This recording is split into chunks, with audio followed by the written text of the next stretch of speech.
जपाला बसायचे, त्यांना कामाला वेळच नाही, त्यामुळे खूप गरीब होता तो, अगदी गरीब. म्हणून यानं सांगितलं होतं कृष्णाने, हे बघ यशोदे आई, माझ्याबरोबर हा मुलगा जेवायला असेल माझा मित्र. ती म्हणले काही हरकत नाही, अजून 4 लोकांना आलाच तरी काही हरकत नाही. म्हणून तो कृष्णांच्या पंक्तीला रोज असायचा. पण कृष्णाने ठरवलं आता आपण वेगळी लीला करायची. काय लीला? काला करायचा, अशी लीला ठरवली भगवंतानी बरं का. रामकृष्णांच्या लीलामध्ये काला नावाचा प्रकार फार महत्त्वाचा आहे बरं का. इथे 10व्या स्कंदातला 20वा अध्याय आहे काल्याचा. आणि काल्याचं वैशिष्ट्य असं आहे की काला जिथे होतो ना तिथे आजही देवता येतात. नाही, काला नंतर होणार आहे 7:30ला, पण गोष्ट आत्ता. आणि अतिशय आनंदी आनंद आहे. कृष्णांच्या लक्षात आलं, जी श्रीमंत मुलं आहेत ना ती पुरणपोळी आणतात आणि गरीब आहे ती चटणी भाकरी आणतात. उगाच एक कॉम्प्लेक्स तयार होतो, आम्ही ते काय बुवा मोठे, त्यांची साडी बुवा केवढी चांगली, माझी असली सगळ्यांच्या निळ्या, काय जे असेल ते. म्हणून काला, आमचे सोनोपंत मामा सांगायचे, काला याचा अर्थ काय? सगळे आपण सारखे आहोत आणि भगवंताचे आहोत, ही भावना म्हणजे काला आहे.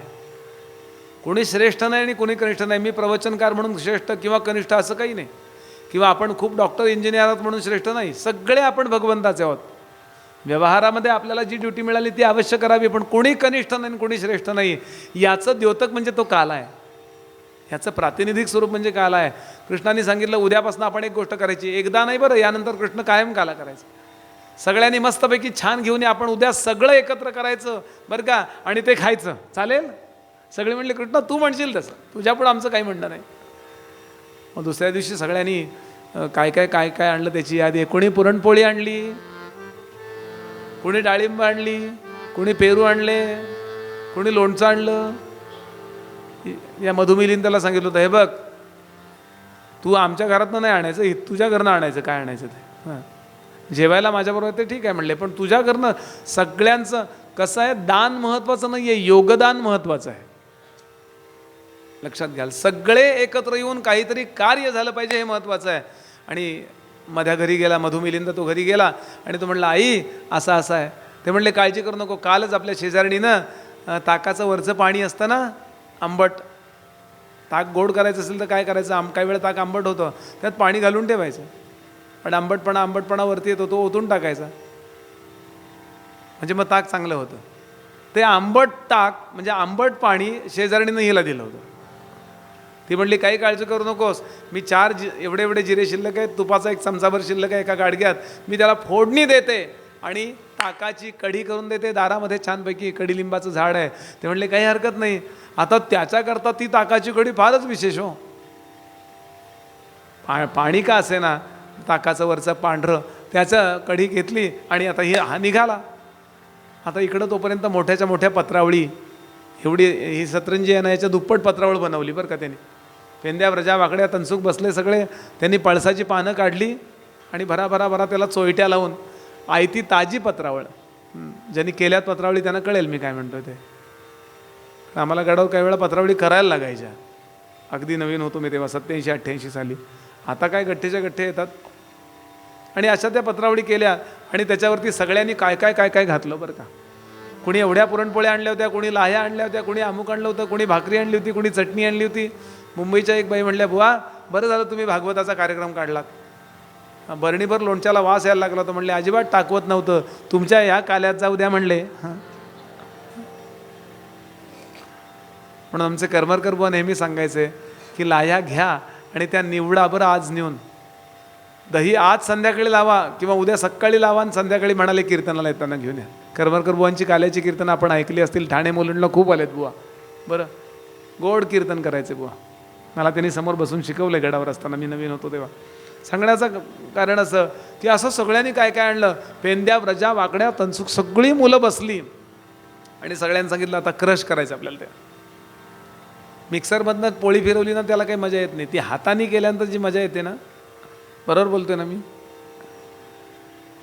ठीक आहे, भाजी मिक्सरमधनं फिरवली संपलं. ती अशी घाटली पाहिजे मग मजा येते. थोडा त्याला चोथा राहायला पाहिजे. काही माणसं आमरस फिरवतात, हाताने काढायचे ते आणि थोडं ते राहिलं पाहिजे केशर. तर मजा येते हो. छोट्या छोट्या गोष्टी आहेत ह्या. आणि असं सगळं ते करणं चाललंय. आणि सगळे बाहेर बसलेले होते बरं का. हां, पाव वगैरे करतात ना किंवा पाव भरतात ना, ते तसे नव्हते बसलेले. हां, एक माणूस म्हणे हॉटेलमध्ये गेला आणि त्यांनी ऑर्डर दिली. 2-3 मित्र काहीतरी भजी बिजी काहीतरी ऑर्डर दिली. त्या माणसाने आणून असेच ग्लास ठेवले, 4 ग्लास असे बोटं त्यात असे आणून ठेवले. तो म्हटला अरे जरा असं ठेवावं ग्लास, बोटं तुझी त्यात. तो म्हटला पाणी देणारा एवढ्या पाण्यात उभा आहे.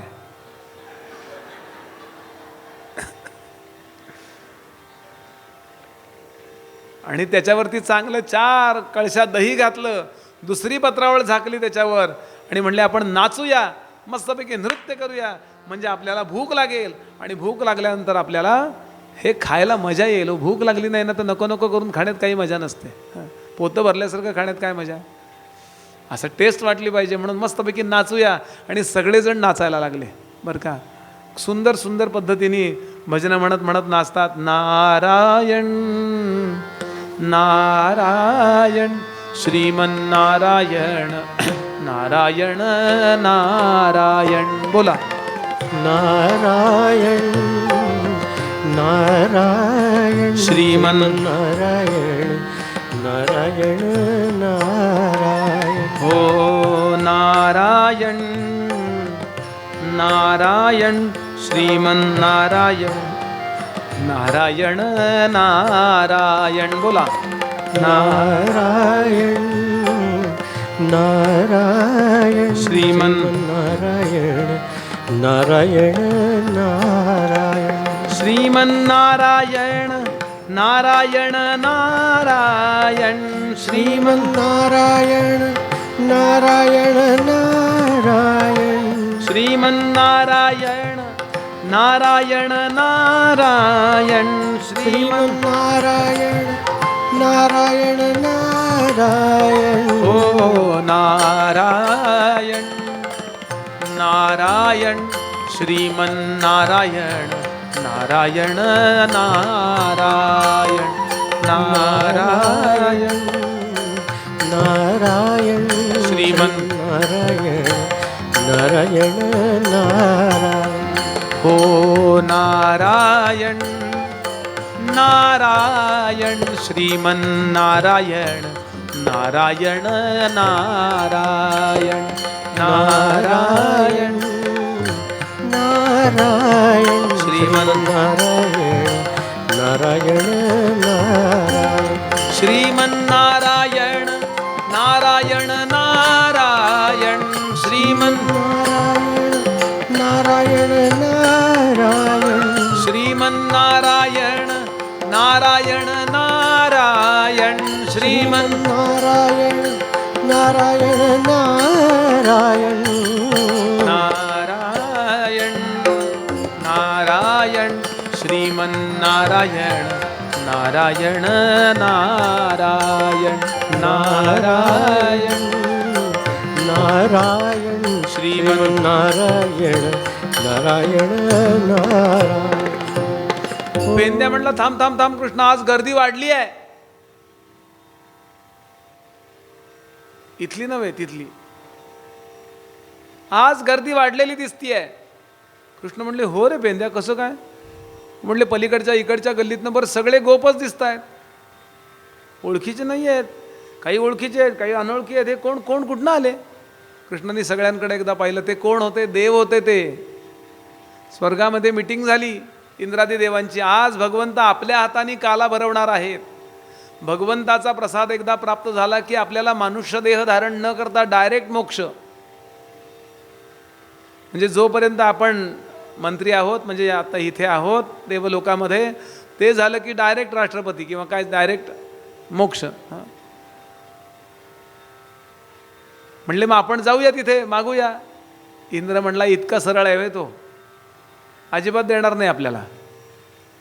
कारण Vishnu is a political God. आपण काय पॉलिटिक्स कमी शिकलोय का. म्हणले आपण गोपांचं रूप घेऊया आणि त्या गोपांच्या मध्ये मिसळूया. नाचायला लागल्यानंतर मग द्यायलाच लागेल की नाही त्याला.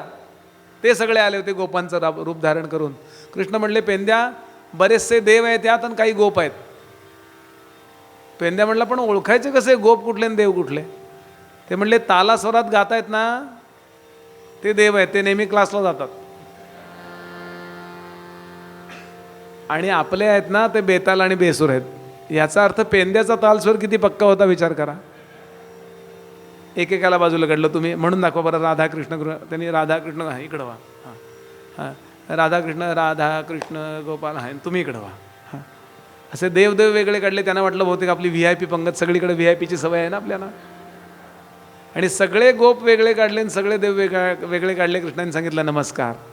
काय नमस्कार? चला तुम्हाला सांगत होतो माझ्याबरोबर इथे जन्म घेतला नाहीत ना, आता जा. तुम्हाला प्रसाद मिळणार नाही, चालते वा. पण कृष्णाने जायला सांगितल्यावर जावं लागलं त्यांना. पण जाता जाता इंद्राने आयडिया केली, हे बघ सांगितलं वरुणा वर जायचं नाही आपल्याला, आपण यमुनेत मासे होऊया. आता आपल्याला कृष्णाची भक्तीशी काही कर्तव्य नाही, आपल्याला कर्तव्य आहे ते प्रसादाशी आहे हो, बाकी काही कर्तव्य नाही आहे. तेव्हा ते येतीलच की नाही आणि हात धुतीलच. हात धुवायला तिथे आले की एक एक कण मिळेल तेवढा खाऊन घेऊन मोक्ष. आणि सगळे त्या पाण्यामध्ये मासे झाले असं वर्णन आहे काल्याच्या वेळेला बरं का. पण कृष्णाने त्या दिवशीचा काला खाऊन झाल्यानंतर पेंद्या व्रजाला सांगितलं आज नदीकडे जाऊ नका हात धुवायला. मग म्हणले काय करू? कशा करता मी सांगतो ते ऐका. नाथांचा अभंग आहे. म्हणता ती देव वंचिलो या सुखा, एका जनार्दनी देखा गोवियेले. हे आम्ही मोठेपणाच्या नादाला लागलो आणि त्याचा परिणाम भगवंताच्या प्रसादाला मुकलो असं देवता म्हणतात. आणि आता सगळे गोल बसले खायला हो. कसे बसले? किती लोक पोचले तिथे काल्याच्या कथा लिहायला. निजमुख कवणा ही आड दृष्टी वसेना. कुणाकडं पाठ नको, आपण पंक्ती करतो ना ते एकमेकांकडे पाठ होतात बघा. म्हणून गोल बसले. निजमुख कवणा ही आड दृष्टी वसेना, म्हणून बसवी ऐशा मंडलाकार सेना. हरिवदन पहाया दृष्टी साऱ्या भुकेल्या, म्हणून पंक्ती ऐशा मंडलाकार केल्या. गोपाल कृष्ण भगवान की. आणि असे गोल बसले आणि कृष्ण प्रत्येकाला भरवतात हो. भगवंत स्वतः भरवतात प्रत्येकाला. का? माझ्यावर जो विश्वास ठेवेल तो माझ्या प्रसादाचा अधिकारी असेल. तो कुठल्या सोसायटीचा याचा काही संबंध नाही, त्याचं माझ्यावर प्रेम आहे ना, एवढाच फक्त मुद्दा आहे. माझ्यावर ज्याचं प्रेम आहे त्याच्याकरता मी कायम एव्हरेडी कायम तयार आहे. प्रत्येकाला भगवंतानी घास भरवला. पेंद्या म्हणला कृष्णा सगळ्यांना भरवतोयस तू, आम्ही तुला भरवतो की रे. आणि वाकड्या तिकडे अशा हाताने असं करून पेंद्यानी असा तो घास, डावा हात नको म्हणाले, माझा उजवा हात जरी पोलिओचा असला तरी घे. आणि असं करून भरवला तो घास. भगवंतानी तो घास आणि ते असं तसंच धरून ठेवलं. आणि भगवंत त्याची बोटं चाटू लागले असं वर्णन आहे हो. मोरोपंत वर्णन करतात, शेकडो चुटक्या वाजवल्यानंतर एखादा घास खाणारा शतसंख्य वाजवी जा. 100 चुटक्या वाजवले की एक घास खायचा हो घरी लहान असताना. इतका नाटकी. ह्या पेंद्या भरवतोय तो हा पेंद्याचा हात चाटतोय. शतसंख्य वाजवी जा माय यशोदा जेवविता सुटक्या चिटक्या. तो हा कृष्ण पेंद्या पुढे बहुसाल देतसे मिटक्या. याचं कारण भगवंत पदार्थ खात नाही बरं, भगवंत भाव खातो. म्हणून काही काही नियम करून टाका. रोज जेवायला बसाल ना, करत असालच, मी तुम्हाला शिकवित नाही बरं. इथे कोण कुठल्या योग्यतेचं असेल माहीत नाही. रोज जेवाल ना, तुम्ही नाश्ता घ्या, तुम्ही चहा घ्या, तुम्ही जेवण करा, काही करा. मनातल्या मनात एकदा त्याला हाक मारत चला, आपल्या गुरुला हाक मारत चला, या देवा जेवायला. त्याचं स्मरण केल्याशिवाय एक घास सुद्धा गळ्याखाली जाऊ नये. भगवंताला पदार्थाची नाही काही पडलेली. भगवंत हे पाहतो, हे कृतज्ञ आहेत की नाही. ते पाणी पिणी फिरवायचं ना, त्याचं कारणच आहे, देवा या जेवायला. अरे साधा चहा घ्यायचा असेल ना तरी तो देवा पुढे ठेवा, देवा घ्या चहा. अरे त्याला चहा कशाला, दूध द्यायला पाहिजे. तुम्ही काय घेता ते त्याला द्या. यथा देहे तथा देवे. आजही तो कृष्ण तेव्हा घेत होता ना, आज घेत नाही, असं आहे का हो? आम्ही गृहीत धरून टाकलं की आमच्या भक्तीचा कस कमीच झालाय. कमी नाही झाला. लोग कहते हैं भगवान आते नहीं, द्रौपदी तरह तुम बुलाते नहीं. लोग कहते हैं भगवान खाते नहीं, बिल्लिनी की तरह तुम खिलाते नहीं. आजही तो तसाच आहे हो. आजही काळाचं बंधन तुम्हाला मला आहे, त्याला नाहीये. एक क्षण असा जाऊ देऊ नका की तुम्ही त्याच्या विस्मरणात गेलात. छोट्या छोट्या भोगामध्ये त्याला आठवा. छोटा छोटा भोग, एक पेढा खायचा आहे, एक विडा खायचा आहे, नुसतं एक ज्येष्ठमत चघळायचं. कुठलाही इंटेक असेल ना तेव्हा त्याला आठवावं. केव्हा तरी त्याच्या प्रसादाचे आपण अधिकारी होतो हो. खरं सांगू का, आपण आपल्या बुद्धीने आपल्याला कळतं ना, याने आपण आपल्या भक्तीचं वाटोळं करून टाकलंय. कठोर बोलतोय मी. गोंदवलेकर महाराज म्हणाले, लोक म्हणतात आमच्या पाठीला मलम लावा आणि इतके कपडे घालून येतात म्हणाले. कळलं का? ते सगळे एक एक कपडा बाजूला करायलाच मला वेळ जातो म्हणले. मी शहाणा आहे, मी प्रवचनकार आहे, मी नाम घेतो, इतकी वर्ष झाली मी अमुक करतो. सगळी बुद्धी बाजूला फेका. आणि प्रॉब्लेम बुद्धिमान लोकांचा आहे बघा, साध्या लोकांचा प्रॉब्लेम नाहीच आहे. साधी भोळी बाबडी माणसं असतात ना, त्यांनी आपला इगो डेव्हलप केलेलाच नसतो. बघा बार काही नाही. करंटे जाहले सर्वे समर्थ म्हणाले, जो तो बुद्धीचं सांगतो. बुद्धीच्या नादाला लागलेत ते लोक अत्यंत करंटे आहेत. बुद्धिमान लोकांनी फार सावध राहायची गरज आहे. महाराज म्हणले आपल्याला थोडं कळतं हे मोस्ट डेंजरस म्हणाले, फार डेंजरस आहे. नाही कळत आपल्याला काही. गंमत अशी आहे की आपल्याला कळत नाही हे कळत नाही हो. जे भोळे बाबडे असतात ना, त्यांना आपल्याला कळत नाही हे कळतं तरी निदान. एखादी म्हातारी आजी, कोणीतरी आजी आल्यात बघा, त्या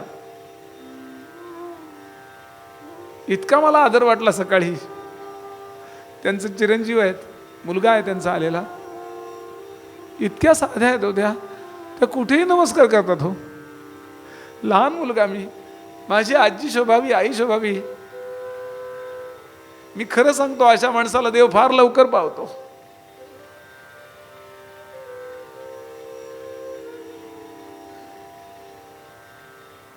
माझ्या गुरुजींनी परवा त्याला एक उदाहरण दिलं. ते म्हणाले, एकाने साखरेला वगैरे मुंग्या लागतात ना, गुळाला मुंग्या लागतात, म्हणून एक गंमत केली. म्हणाले, साखरेचा डबा जो होता ना, साखर असं लिहिलेला डबा, त्यात गहू भरले. गुळाच्या डब्यात तांदूळ भरले. आणि गुळा साखरेच्या, म्हणजे ते साखरे ह्याचे डबे होते तांदूळ गुळ, त्यात साखर भरली आणि त्याच्यावर लिहिलं बरं का, तांदूळ. आता आहे साखर, आतमध्ये गुळ, बाहेर लिहिलं गुळ, गहू. पण मुंग्या सगळ्या म्हणाले बरोबर डब्याला लागल्या हो. कारण काय माहिती का? म्हणाले त्या शिकलेल्या नव्हत्या हो. कळला का अर्थ?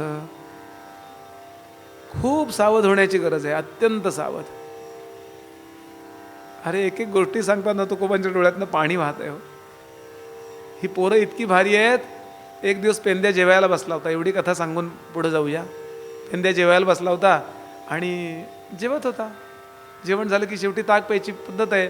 मातीच्या वाट्या, कुल्लड म्हणतो ना, त्यात अगदी एवढंसं ताक उरलं होतं, तेवढं वाढलं. पण त्या दिवशी ताक असं फक्कड जमलं होतं, घट्ट असं छान ताक जमलं होतं. हां, जरा ताक इकडं झुकलं असतं तर आमटाकडं गेलं असतं, जरा इकडं तर गोड. ताक गोडही चालत नाही आणि आंबटही चालत नाही, असं काहीच जमलं होतं. तुम्हाला सांगतो, पेंद्यानी सगळं जेवण झालं होतं. तोंडात ते ताक घेतलं, मोठ्याच्या मोठं ते सगळं बोळकं तोंडात भरून घेतलं आणि जिभेला ज्या क्षणाला चव लागली, त्या क्षणाला त्याला कृष्णाची आठवण आली. काय मस्त ताक आहे, कृष्णाला दिल्याशिवाय पिऊच शकत नाही. गिळवे ना त्याला, ते त्यानं खुणेनंच सांगितलं. अजून ताक वाढ. आई म्हणली संपलं, तेवढंच उरलं होतं. बाबांनी 4 वाट्या प्यायला तुझ्या, तेवढंच उरलं होतं घे. खरकट्या हातानं पेंद्यान पळत सुटला, खरकट्या हातानं. तुकोबांचा अभंग आहे याच्यावरती. खरकट्यानं असा असा असा कृष्णाला दिल्याशिवाय गिळू कसं. आता भगवान जेवायला बसले होते, पेंद्या कृष्णांच्या शेजारी येऊन असा गुडघ्यावरती खाली बसला.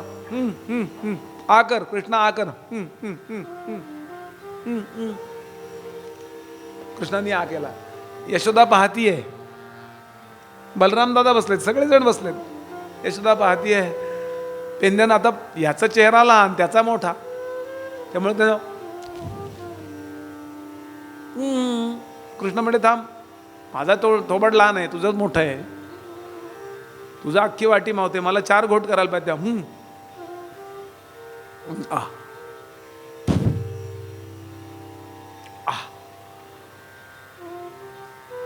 यानं 4 चुळा भरल्या त्याच्या तोंडात ताकाच्या, बरं का. आणि मग यांनी त्या गिळून टाकल्या, सगळं ताक प्यायला. दोघांची तोंड रिकामी झाली. आणि पेंद्या कृष्णाकडे पाहतून विचारतो, कृष्णा कसं होतं रे ताक?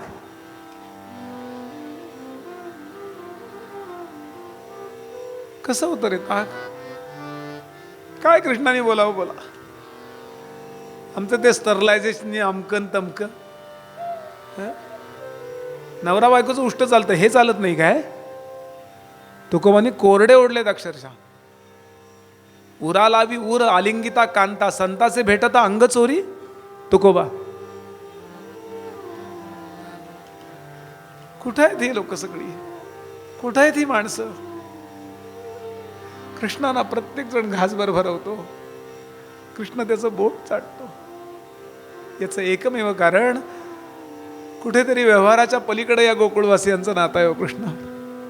आणि त्यांना माहिती नाही आपल्याजवळ काही विशेष आहे. अगदी साधी शिकलेली नाहीत मुलं ती, फार आपल्या विषयात शिकली आहेत. आणि आता या काल्याचं जो स्मरण करतो ना, त्याच्या चित्तामध्ये एक सर्वसमावेशक भाव येतो, एक परिपक्वता येते. काही या पोरांना, बाकीच्यांना त्या अर्जुनाला गीता सांगायला लागली, उद्धवाला गीता गोकुळवासियांना काही सांगावं लागलं नाही कृष्णाला. इतका मोठा उपदेश आहे बघा. उद्धव गीता आपण ऐकणार आहोत शेवटच्या दिवशी. अख्खी गीता, श्रीमद भगवद्गीता, 700 श्लोक अर्जुनाला. यांना का सांगावं लागलं नाही? भोळ्या भाबड्या लोकांची सगळी जबाबदारी जी असते ना, तुकोबा सांगतात, गोकुळीच्या लोका झाले ब्रह्मज्ञान, केल्या विना जप तप व्रत. काय करावी ती जप तप व्रते, जब त्या नारायणी कृपा केली. भक्ती ही अशी गोष्ट आहे श्रोते हो, की सगळ्या मर्यादा ओलांडून ती आपल्याला कधी भगवत रूप करून टाकते कळतच नाही. बस गोपांच्यावर कृपा केली, काल्याच्या रूपानं मुलांवर, मित्रांवर. आता गोपींचा क्रमांक. थोडं नाम गाऊया आणि पुढच्या कथानकाकडे जाऊया.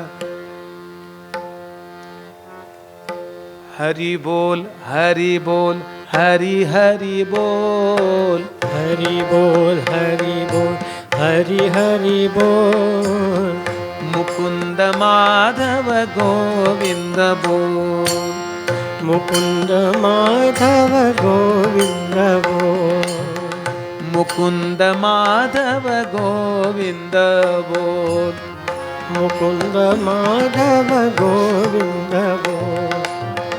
हरि बोल हरि बोल हरि हरि बोल. हरि बोल हरि बोल हरि हरि बोल. हरि बोल हरि बोल हरि हरि बोल. हरि बोल हरि बोल हरि हरि बोल. मुकुंद माधव गोविंद बोल. मुकुंद माधव गोविंद बोल. मुकुंद माधव गोविंद बोल. मुकुंद माधव गोविंद बोल. हरि बोल हरि बोल हरि हरि बोल. हरि बोल हरि बोल हरि हरि बोल. हरि बोल हरि बोल हरि हरि बोल. हरि बोल हरि बोल हरि हरि बोल. मुकुंद माधव गोविंद बोल. मुकुंद माधव गोविंद बोल. मुकुंद माधव गोविंद हरि बोल हरि बोल हरि हरि बोल हरि बोल हरि बोल हरि हरि बोल हरि बोल हरि बोल हरि हरि बोल हरि बोल हरि बोल हरि हरि बोल मुकुंद माधव गोविंद बोल. मुकुंद माधव गोविंद बोल मुकुंद माधव गोविंद बोल. मुकुंद माधव गोविंद बोल. ओम नमो भगवते वासुदेवाय. ओम नमो भगवते वासुदेवाय. ओम नमो भगवते वासुदेवाय. शुकदेव सांगतात, ऐक राजा परीक्षिती, यज्ञपत्नींच्या वरती ऋषीपत्नींच्या वरती कृपा हा अध्याय येतो. आणि एक अध्याय असा येतो ज्या ठिकाणी वस्त्रहरणाचा प्रसंग आहे. या गोपींनी एकदा नारदांना गर्गाचार्यांना प्रश्न विचारले की कृष्ण पती असावा पुढच्या जन्मी, याकरता काही आम्हाला करता येईल का व्रत? ते म्हणले आहे व्रत, भगवंत पती असावा याकरता कात्यायनी नावाचं एक व्रत आहे. ते कसं करायचं असतं? अमक्या अमक्या दिवशी पहाटेच्या वेळेला नदीमध्ये स्नान करायचं. वस्त्र एकही, जरा अघोरी व्रत आहे बरं ते, एकही वस्त्र अंगावर नको असं स्नान करायचं. आणि पटकन लगेच काही क्षणात तीरावर यायचं, शिवपिंडी तयार करायची, भरा भरा भरा पूजा साहित्य अर्पण करायचं आणि कपडे नेसायचे. थोडं अघोरी व्रत आहे. या गोपींनी ठरवलं करूया. आणि 1 नव्हे 2 नव्हे 100 500 सगळ्या गवळणी सगळ्या गोपी यमुनेमध्ये गेल्या. भगवंताला कळलं पुढच्या जन्मी ह्यानं मी पती पाहिजे. मग या जन्मी आहे तो कोण आहे? मीच आहे ना, दुसरं कोण आहे? ह्या जन्मी यांचा पती जो आहे तो मीच, दुसरं कोण आहे? यांचं हे अज्ञान काढून टाकूया. एवढ्याकरता भगवंतांनी त्यांच्या मुलांना सांगितलं, जरा वेगळं प्रोजेक्ट आहे, येता का? येतो म्हणले. ते कृष्णाला नाही म्हणतच नाहीत कधी. सगळ्यांनी सांगितलं तिकडे जा, काही सांगितलं नाही कोण आहे तिकडे काही. बरं, या डोळा चुकवून आल्या, पोरही डोळे चुकवून आली. आयांना माहिती नाही आमची पोरं आहेत आणि पोरांना माहिती नाही आमच्या आया आहेत. आणि पोरांना लांब थांबवलं आणि भगवान कदंबाच्या इथे गेले. कदंबाचा वृक्ष होते अनेक, आणि त्या ठिकाणी ठेवलेली वस्त्र जी होती वाळूवरती, भरा भरा भरा भरा वस्त्र सगळी घेतली आणि अशी फांदीवरती ठेवली. भगवंतांनी उजवा पाऊल डाव्या मांडीवर ठेवलं आणि पिलू रागामध्ये सुरेख अशी एक धून छेडली.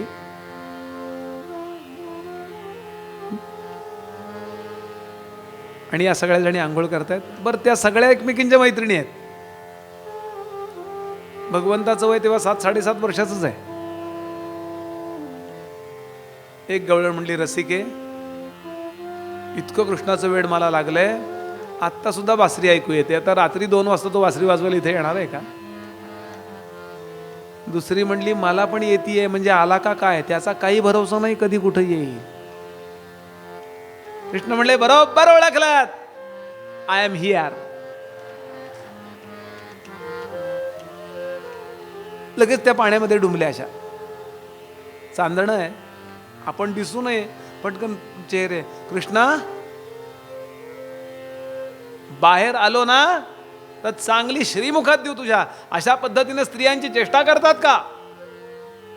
कृष्ण म्हणले, बाहेर येऊ शकलात तर. म्हणजे मला माहिती आहे तुमच्या अंगावर काही नाही आहे, आम्ही वस्त्र नेसू शकतो. कृष्ण म्हणले, वस्त्र माझ्याजवळ आहेत. कृष्णा, वस्त्र दे आमची भरात. तुझी तक्रार करू? तक्रार मीच करणार आहे. तुमच्या मुलांना घेऊन आलोय, एक शिट्टी वाजवायचा अवकाश आहे. बघा तुमच्या आया कशा. दाखव. नाही, नको नको. काट्यानी काटा कसा काढावा. आणि कृष्णाने उपदेश केला इथे, अरे या जन्मीचा तुमचा जो पती आहे ना, त्याचं अंतःकरणामध्ये असणारं चैतन्य ते मीच आहे, भगवंतच आहे. अनेकदा भगवंतांनी हा उपदेश केला बरं गोपींना. सुरुवातीला गोपींचं प्रेम आहे कृष्णावरती, तो कृष्ण सुंदर आहे म्हणूनच आहे, लक्षात घ्या. पण भगवंत असे आहेत की त्यांचा तो गैरसमज काढून टाकतात आणि त्यांना निर्विकारी बनवतात. विकाराला निर्विकारी बनवणं हे भगवंताचं कार्य आहे बरं. गोंदवलेकर महाराजांचं वाक्य आहे, म्हणाले, या गोपी पतिभावानीच त्याच्यामध्ये म्हणाले रमल्या सुरुवातीला. पण पुढचं वाक्य महाराजांचं, योगायोगानं तो भगवंत निघाला. काय महाराज बोलते. आणि सांगितलं, तुमच्या अंगाला जे पाणी लागलेलं आहे ते पाणी मीच आहे. तुम्ही लाजायचं कारण नाही आहे. का कारण नाही आहे? तुमच्या शरीराची जी त्वचा आहे ना तीच मी आहे. तुमच्या शरीरातलं रक्त आहे ना ते पंचमहाभूतांचं शरीर, ती पंचमहाभूत माझ्यापासून निर्माण झाली आहेत. तुमच्या चित्तातले जे त्रिगुण आहेत ते मी आहे. पण अष्टधा प्रकृतीच मी आहे. तेव्हा बाहेर या आणि वस्त्र घ्या. कृष्णा नको रे, असं नको रे. दे रे कान्हा. भागवत वाचून हे पद लिहिलंय बरं. पिंजरातलं पद आहे ना, भागवतातल्या श्लोकावर लिहिलंय.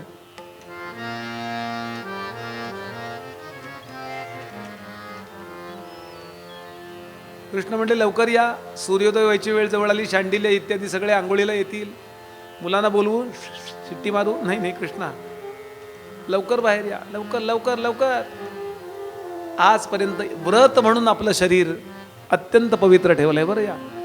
या कोणीतरी केव्हाही कशी एक वागणाऱ्या स्त्रिया नाही आहेत, अतिशय पवित्र स्त्रिया आहेत. त्याचा परिणाम जो कर्माचा म्हणून पीळ बसलाय ना, तो भगवंताकरता सोडायचा आहे. त्या बाहेर येईनात. खूप वेळ गेला. भगवान म्हणाले वेळ काढू नका, लवकर या. शेवटी त्या गोपींनी आपल्या अंगावर असे हात ठेवले. आपली महत्त्वाची अंगाशी हाताने झाकायचा प्रयत्न केला. भगवान म्हणले असे सरेंडर व्हायचं नसतं, शरणागती याला म्हणत नाहीत. हात असे करा, हात जोडा आणि मला शरण या. ही सामान्य स्त्रीची कथा नाहीये बरं. आणि शेवटी नाईलाज झाला. मुलाबाळांना कळेल, इकडे तिकडे कळेल म्हणून त्या गोपी हात जोडतात. आणि कवी वर्णन करतात, ज्या क्षणाला हात जोडले गेले आणि त्या बाहेर आल्या त्या क्षणाला त्यांची तिथेच समाधी लागली.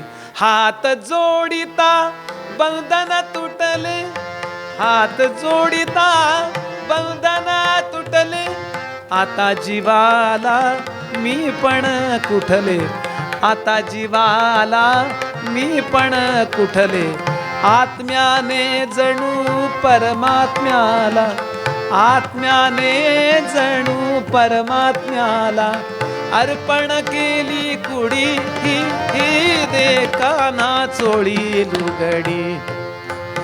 दे रे कान्हा कान्हा रे कान्हा कान्हा कान्हा.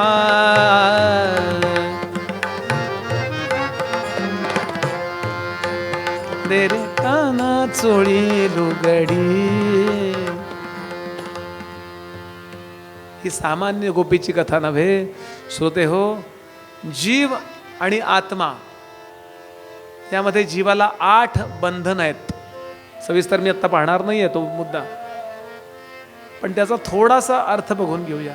किती आहेत बंधनही? घृणा, लज्जा, भयम, शंका, जुगुप्सा चेती पंचमी, कुलम, शीलम तथा जाती, अष्टौ पाशा प्रकीर्तिता, पाशबद्धो भवेत जीवा आणि पाशमुक्त सदाशिवा. घृणा, देहाला इतके आपण चिकटलोय, जरा काही घाण पाहिले की शी, हे जे शी वाटतं ना, ही घृणा. आपण देहाला पक्के आहोत, मग काही वेळा असं पाहिलं की अंगावर काटा येतो. आपण अगदी पक्के देहबुद्धीचे आहोत, कशावरनं ओळखायचं? घृणा वाटत असेल कशाबद्दल? घृणा, लज्जा, लाज. प्रपंचामध्ये लाज आवश्यक आहे आणि परमार्थामध्ये लाज सोडणं आवश्यक आहे. टाळी वाजवताना माणसं लाजतात हो, नाम घेताना लाजतात. एकादशी होती, बुवा म्हणाले म्हणा विठ्ठल विठ्ठल विठ्ठल विठ्ठल विठ्ठल म्हणा. एक बाई म्हणच ना, ओळखीच्या होत्या. अहो म्हणे तुम्ही का नाही म्हणत आहे विठ्ठल? तुम्ही म्हणल्याशिवाय मी नाम सुरू करणार नाही बरं. शेजारच्या बाई म्हणल्या बुवा सांगतायत म्हणा म्हणा विठ्ठल विठ्ठल म्हणा. नाही म्हणले नाही म्हणणार मी. नाही म्हणा म्हणा. नाही तुम्ही म्हणल्याशिवाय मी जाणार नाही. मग शेवटी त्या बाईनं मध्ये काढला, बंडूचे बाबा बंडूचे बाबा बंडूचे बाबा बंडूचे बाबा. नवऱ्याचं नाव कसं घ्यायचं? तो नवरा तो हा विठ्ठल, तो हा नव्हे. लाज वाटते हो, झाडायची लाज वाटते. लाज देहबुद्धीचं घोर लक्षण आहे. लाज, घृणा, लज्जा, भयम, भीती. लोक काय म्हणतील मला, एवढ्या गर्दीत किती जोरात नाम घेत होते. शंका, परमार्थाबद्दल शंका वाटते, आपल्या माणसांबद्दल शंका वाटते.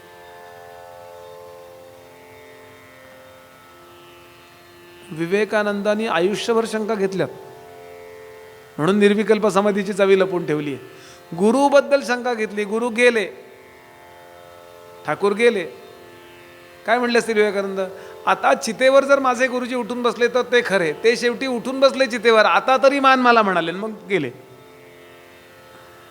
शंका, जुगुप्सा. आपल्या भगवंतापासून वा सद्गुरूंपासून काही गोष्टी आपण लपवतो, त्याच्या पुढे सरेंडर व्हायचं का लपवायचंय? जुगुप्सा चेती पंचमी. कुलम, कुलाचा अभिमान असतो. कुलम शीलम, इथे शीलच आहे. तथा जाती ही अष्टौपाशा प्रकीर्तित आहे. या सगळ्या गोष्टी व्यवहारात आवश्यक आहेत, लक्षात घ्याल, पण परमार्थामध्ये केव्हा तरी याच्या मर्यादा ओलांडून पलीकडे जावं लागतं, मगच भगवंताची कृपा होते. आणि या गोपी येतात, भगवंतांनी भराभरा वस्त्र त्यांची दिली, आणि या क्षणापासून गोपी सविकल्प समाधीमध्ये राहू लागल्या. कारण तो जो आत्तापर्यंत नियम पाळला होता ना, त्या क्षणाला भगवंताची कृपा झाली, आणि मग इथे त्यांच्या देहबुद्धी गेली आहे. समर्थांचा एक फार छान श्लोक आहे, आजही तो गडावर म्हटला जातो, सवाया आणि करुणाष्टकाच्या मध्ये म्हटला जातो. तुझा भाटमी वर्णितो देवराया, सदा सर्वदा गायब्री दे सवाया.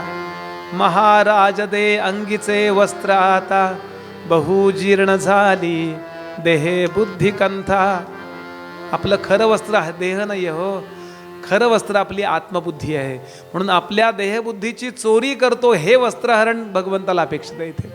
आणि ते सगळ्यांच्या बाबतीत करत नाही, ते त्यांच्या बाबतीत करतो ज्याला आता आत्मबुद्धीचं वस्त्र दिल्यावर तो तसा जगू शकेल.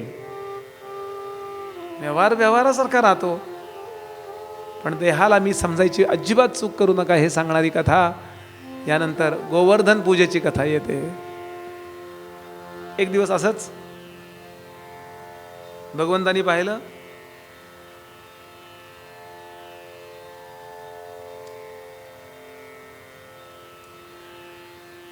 श्री शुक उवाच, भगवानपि तत्रैव बलदेवेन संयुतः अपश्यन् निवसन गोपानिंद्रयाग कृतोद्यमान. एक दिवस भगवान पहाटे जागे झाले. आज म्हणले काय, आईने सांगितलं तो उद्या गायींच्या मागं जायचं नाही, उद्या आपल्याकडे वेगळा प्रोग्राम आहे, श्राद्धाचा सेरिमनी असतो की नाही, श्राद्धाचा सेरिमनी. असं मला एक क्लिप पाठवली होती, आपण ऐकलं असेल. आपल्याकडे एक वेगळा सेरिमनी आहे. कुठला आहे? इंद्रपूजेचा. भगवान सकाळी जागे झाले, आंघोळ बिंघोळ झाली, सगळं आवरलं, आणि बघतायत तर बाहेर बैलगाड्या भरून चालल्यात. बैलगाड्यावरती साहित्य भरणं चाललंय, सगळे तयार झालेत, आणि 5, 50, 100, 200, 500 सगळे ते गोपी सगळे तयार आहेत. वडीलही तयार आहेत, डोक्याला नंदानी असे छानपैकी मंदिल बिंदिल बांधलाय, यशोदा तयार आहेत, शांडिल्य तयार आहेत. आणि कृष्णाने बाहेर येऊन विचारलं, काय आहे? ते म्हटले, काही वर्षानंतर आपण, विशिष्ट वर्षानंतर, 4 वर्षानंतर, 5 वर्षानंतर इंद्राची पूजा करायची असते. ते म्हटले, कशा करता इंद्राची पूजा? कथ्यतां मे पितः कोयम संभ्रमोव उपागतः किं फलं कस्य चोद्देश केन वा साध्यते मखा. कशा करता हा यज्ञ, कशा करता इंद्रपूजा? ते म्हणले, आपल्याकडं पाऊस पडतो, गायी आपल्या चरतात, आपण जे जगतो ते इंद्रामुळे जगतो. भगवान म्हणले, इंद्रामुळे जगतो आपण? मला तर असं कानावरती होतं की आपण कष्ट करतो आणि जगतो. आपण चांगलं कर्म केलं की जगतो. इंद्र कुठनं मधनं आला? एतद् ब्रूहि महान कामो मह्यम शुश्रूषवे पितः नहि गोप्यम हि साधूनाम कृत्य सर्वात्मनामिह. महाराज, आपण चांगलं कर्म करायचं आणि त्याचं फल भगवंतानी द्यायचं, ही जगातली कर्मविपाक सिद्धांताची पद्धती असताना हा इंद्रमध्ये कुठून आला? व्हाय धिस एजन्सी रिक्वायर्ड? आणि करायचीच असेल पूजा, बाबा खूप मोठी यादी दिली त्यांनी, करायचीच असेल पूजा तर तुम्ही पूजा गायींची करा, कारण गायी आपल्याला दूध देतात. धेनवो लोकमातरा म्हटलंय. आईचं दूध मुलं कमीच पितात, नंतर गायीचंच दूध पितात ना. हे म्हशी पूर्वी प्रकरण नव्हतं. म्हशीच्या दुधाचा परिणाम काय होतो माहिती आहे का? कळतच नाही काही, फक्त तब्येत चांगली होते. 100 गायी असू देत, वासरू बरोबर आपल्या 100 गायीतून आपल्या आईला ओळखतं, तिथे जाऊन बरोबर आपल्या आईच्या अंगावर पितं. बघा, 100 गायीतनं वासराला कसं काय कळतं ही आपली आई आहे? 10 म्हशी असू द्या, ते म्हशीचं रेडकू येतं, कुठल्याही म्हशीजवळ उभं राहतं आणि आचूळ नाही, तिचं शेपूट घेऊन. अकलेचा भाग कमी असतो त्या म्हशीला. म्हणून हल्ली मी कोणी सिग्नल तोडला की बाकी काही म्हणत नाही, म्हशीचं दूध एवढंच म्हणतो. तांबडा सिग्नल पडला, थांबायला पाहिजे की नाही, का आयुष्यात कधी हिरवा पडणार नाही का? अकलेचा भाग काही आहे की नाही. म्हणून मुलांना गाईचं दूध आवश्यक आहे. हां, कोणाला जिम लावली आहे थोडं म्हशीचं दूध, तो भाग वेगळा. बरं, म्हशीच्या विरुद्ध नाही आहे मी, पण आपल्याला माहिती पाहिजे कशाला काय, आणि हे सगळं आपल्या करताय, कशाच्या अधीन व्हायचं नाही. आणि असं ते गाईची पूजा करा. आपल्याला गाई खोंड देतात, बैल देतात, त्यातनं शेती होते. म्हणजे बैलांची, म्हणजे गायींची पूजा करा, म्हणजे सगळे धेनवो लोकमातर, त्यांची पूजा करा. दुसरं म्हणजे यज्ञयाग केल्यानंतर आपल्याला पावसावरती नियंत्रण मिळवता येतं, म्हणून यज्ञयाग करणाऱ्या ब्राह्मणांची पूजा करा. तिसरं म्हणजे यज्ञाची पूजा करा. आणि चौथं म्हणजे आपल्या गायी जिथे चरतात ना, त्या गोवर्धनाची पूजा करा. बघा तुम्ही हे कसं चाललंय माहिती का? आपण बऱ्याचदा बाकी सगळ्या गोष्टी सांभाळतो, मुळावरतीच गाव घालतो. असं होतं. एका कीर्तनकाराने सांगितलं, रोज सकाळी घरातनं बाहेर पडताना आई वडिलांचे आशीर्वाद घ्या.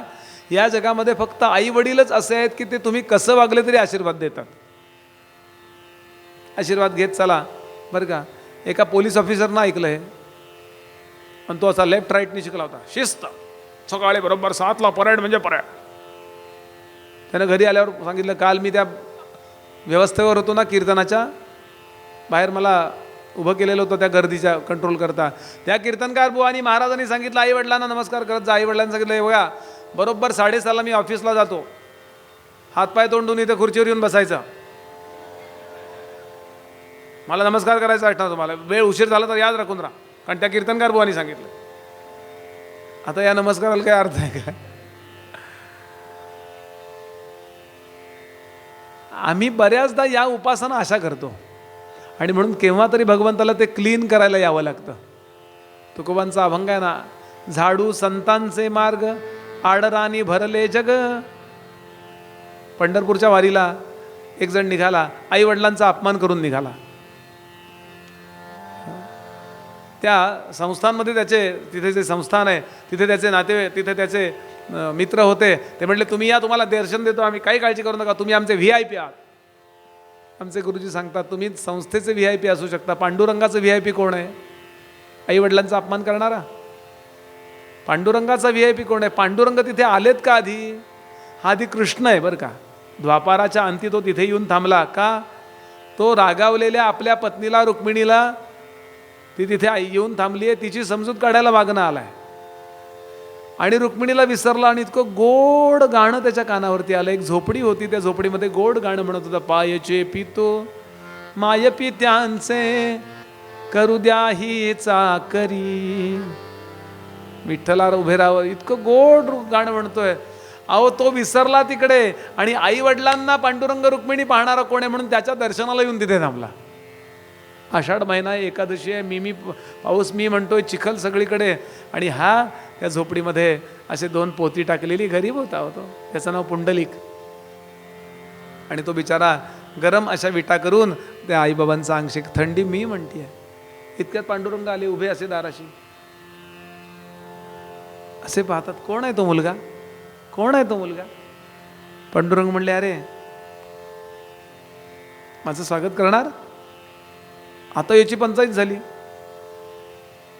विनोबाने याच्यावर फार छान लिहिलंय. म्हणले, पांडुरंग सगुण रूपानं उपस्थित झाल्यानंतर हा सुद्धा क्षणभर गोंधळला. मी आई वडिलांची झोप लागत आली ती मोडू, पांडुरंगाचं स्वागत करू का पांडुरंगाला जरा थांबायला सांगून यांना झोप लागल्यावर त्याला अटेंड करू? आणि इथे इतका छान शब्द वापरलाय. पुंडलिक विचार करतो, पांडुरंग या रूपानं इथे प्रकट होण्यापूर्वी ही सृष्टी काय मढ होती का? तो जर सर्वत्र आहे, तो सदा आहे आणि सम आहे, तर इतका वेळ मी कुणाची पूजा करत होतो? आई वडिलांच्या रूपातल्या माझ्या पांडुरंग रुक्मिणीचीच पूजा करत होतो. माझे आई बापच आहेत ना ते. परीक्षा बघतोय कदाचित तो, हां, मी गोंधळून जातो का बघतोय, नाही का? कन्फ्युजिंग क्वेश्चन असतात बघा. त्या IIT मध्ये वगैरे असतात ना, गोंधळून जाण्यासारखे क्वेश्चन असतात. अशी कुठली गोष्ट आहे की श्रीमंत लोक खिशात ठेवतात आणि गरीब लोक फेकून देतात? शेंबूड, बरोबर आहे की नाही? श्रीमंत लोक असं करून रस्त्यात नाही खत टाकू शकत. ते घरी गेल्यावर बघूया. गरीब लोक आहे ना, कोकणात ना आला भट त्याला धर की अपाट. असे कन्फ्युजिंग क्वेश्चन असतात, खूप असतात असे. असा बहुतेक क्वेश्चन आहे काहीतरी, आणि पटकन विवेक केला. आजपर्यंत केलेल्या सेवेचा परिणाम असा झाला, भगवंताला थांबूया क्षणभर, कारण माझ्या आईवडिलांची सेवा दुसरा कोणी नाही करणार, त्याचं स्वागत करायला जगात खूप लोक आहेत. म्हणून सांगितलं, पांडुरंग आलो, जरा 2 मिनटं थांबा, 2 मिनटं. आलोच. झोप लागत आली. यांची झोपवण नाही केली आणि त्याला निरोप कळविला की जरा थांब. पांडुरंग म्हणल्यावर इथं ओलं आहे सगळं, चिखल आहे सगळा. पुंडलिक म्हणला, पहिले तो you have came without any appointment, please don't disturb me, take this विटा and stand on this, please wait. And he is waiting. How much time? 28 युग. युगे 28 विटेवरी उभा. काय पुंडलिकाची योग्यता असेल? अशा आईवडिलांची सेवा करणाऱ्याच्या दर्शनाला पांडुरंग येत असेल तर पांडुरंगाच्या दर्शनाला जाणाऱ्यांनी आपल्या आईवडिलांचा अपमान जर केला तर तो डोळे उघडेल का सांगा पांडुरंग? भगवंताला हे इथं सांगायचं. तुम्ही इंद्रपूजा करू नका नाही सांगायचं, ते करा, पण त्याबरोबर तुम्ही गायींची पूजा करा. गायी जिथे धेनवो लोकमातरा म्हणते, खऱ्या लोकांच्या आया गायी आहेत. दुसरं, ब्राह्मणांची पूजा करा, कारण यज्ञातल्या अर्धा भाग ब्राह्मणांच्यात ठेवलाय भगवंताने, अर्धा भाग गायींमध्ये ठेवलाय बघा. त्याशिवाय यज्ञ होतच नाही. मंत्र ठेवले ब्राह्मणांच्यात आणि हवीर द्रव्य ठेवली गायींच्या मध्ये. दूध, दही, तूप, शेण, गोमूत्र कशात ठेवलं? गायीच्या अंगात. आणि मंत्र कोणाच्यात ठेवले? ब्राह्मणांच्यात. या दोघांची पूजा करा, यज्ञाची पूजा करा, कारण यज्ञात भवती पर्जन्य. आणि चौथं, गोवर्धनाची पूजा करा. आणि शेवटचा श्लोक फार छान आहे, एतन मम मतंतात. बाबा माझं असं म्हणणं आहे बरं का, कारण कर्मणा जायते जंतु कर्मणैव विलीयते, सुखं दुःखं भय क्षेमं कर्मणैव अभिपद्यते. बरं का, माझं ऐकता का तुम्ही? तस्मात् गवाम ब्राह्मणानाम अद्रेश्चारभ्यतां मखा य इंद्रयाग संभारास्तैस्यं साध्यतां मखा. आणि विशेष म्हणजे या चौघांची पूजा केली की इंद्राची होणारच आहे, इनडायरेक्टली इंद्राचीच आहे ही. एतन मत मतंतात, एतन मम मतंतात क्रियताम यदि रोचते. भगवान शेवटी फार छान वाक्य बोलतात. ते म्हणतात, असं माझं मत आहे बाबा, तुम्हाला योग्य वाटलं तर घ्या. अयम गोम ब्राह्मणा द्रीणा मय्यंच दयितो मखा. मला अत्यंत प्रिय जर काय असेल तर ही सगळी मंडळी आहेत. बरं, शांडिल्य म्हणले, कृष्णा 7-8 वर्षाचा आहेस तू, पण इतका शहाणा आहेस, आम्ही हा विचारच केला नाही. ते म्हणले, आता करा.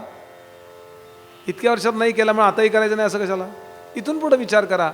ठीक आहे म्हणाले, आम्ही छानपैकी आता त्याची पूजा करू. कृष्णांनी सांगितलं गोपींना, हे बघा छान छान खाद्यपदार्थ करून आणा, 56 भोग.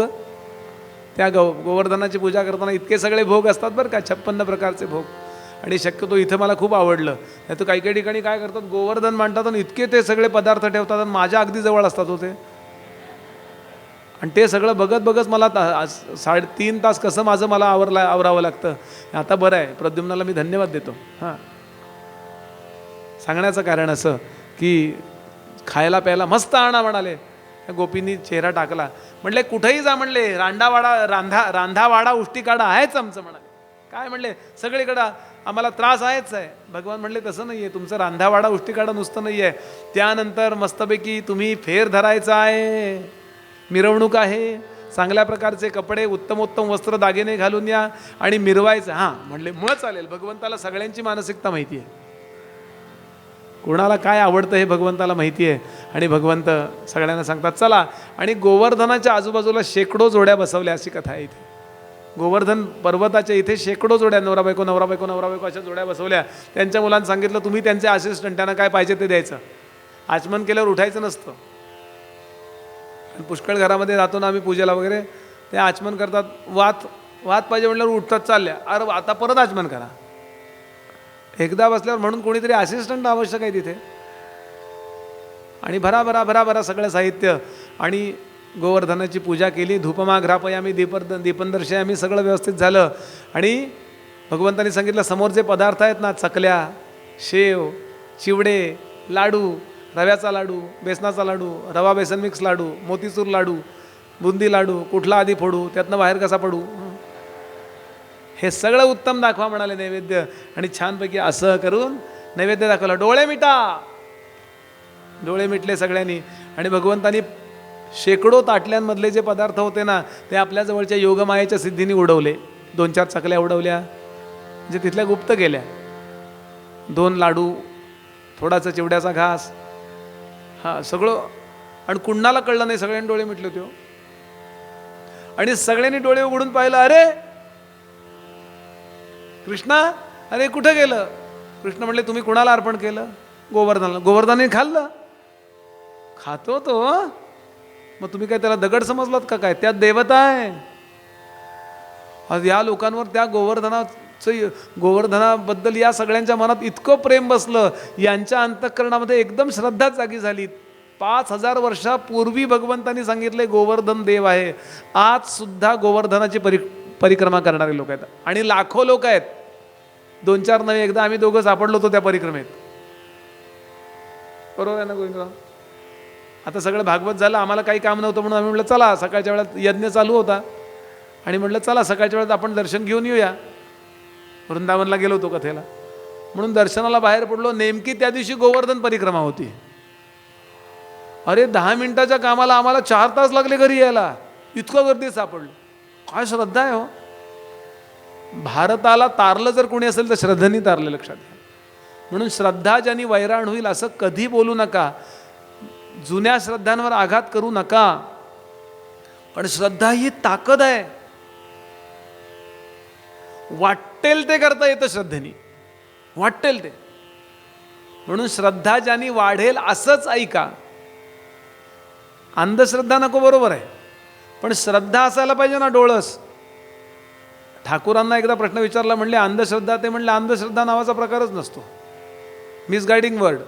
श्रत म्हणजे सत्य,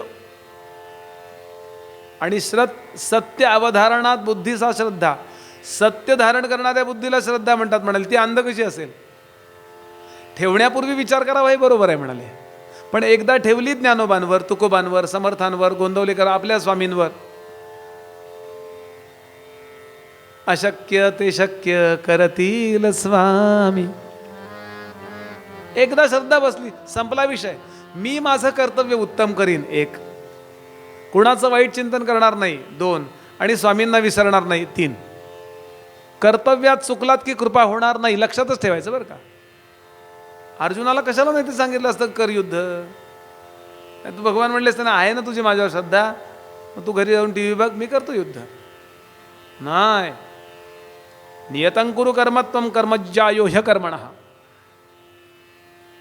आणि श्रद्धा ज्यांनी वाढेल अशाच कथांना जात चला बरं. नवीन नवीन स्वतःच्या अकलेनं बोलणारा एखादा वक्ता भेटला ना, कारण वक्त्याचे 4 दोष सांगितले, त्यात त्याचा म्हणून काही दोष होतो बरं का. प्रमाद म्हणतात त्याला, काहीतरी चुकून प्रमाद चुकतो तो. आपले मानवी बुद्धीचे दोष त्यामध्ये येतात. आणि मला सांगायचा मुद्दा असा, आणि सगळ्या प्रकारे उत्तमोत्तम पूजा झाली. इंद्राला याचा राग आला. इंद्राला याचा राग का आला? इंद्र कृष्णांवर रागावला का? नाही, ते म्हणले 7-8 वर्षाचं पोरगं, त्याला काय अक्कल आहे? इंद्र हे मोठे मोठे म्हातारी माणसं, चांगली माणसं, अनेक वर्ष माझी पूजा करणाऱ्या माणसं, त्यांनी माझ्या पूजा का उधळून लावली, माझी पूजा का नाही केली म्हणून रागावले.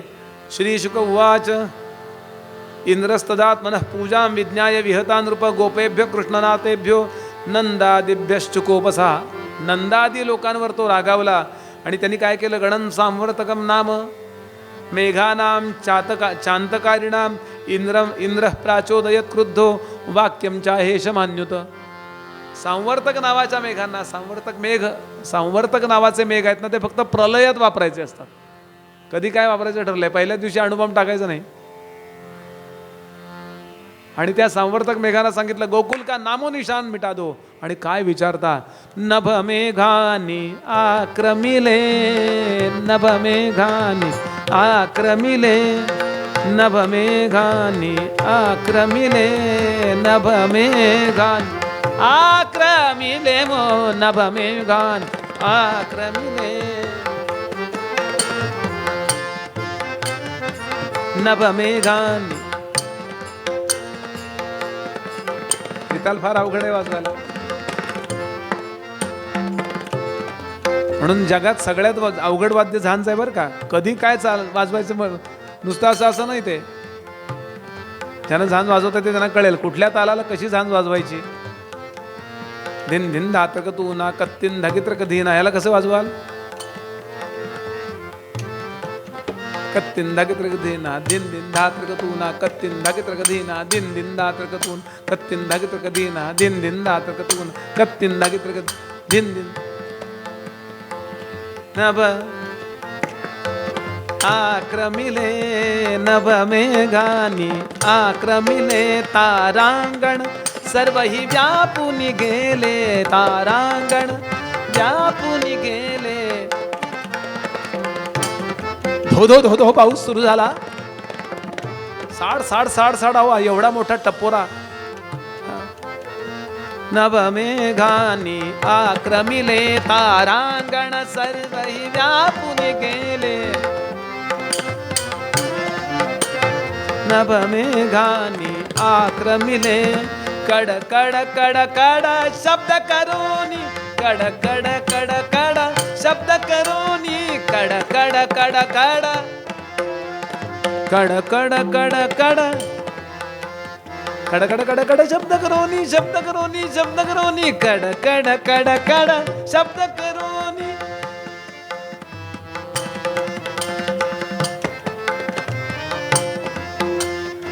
लख लख त्या सौदामिनी, लख लख त्या.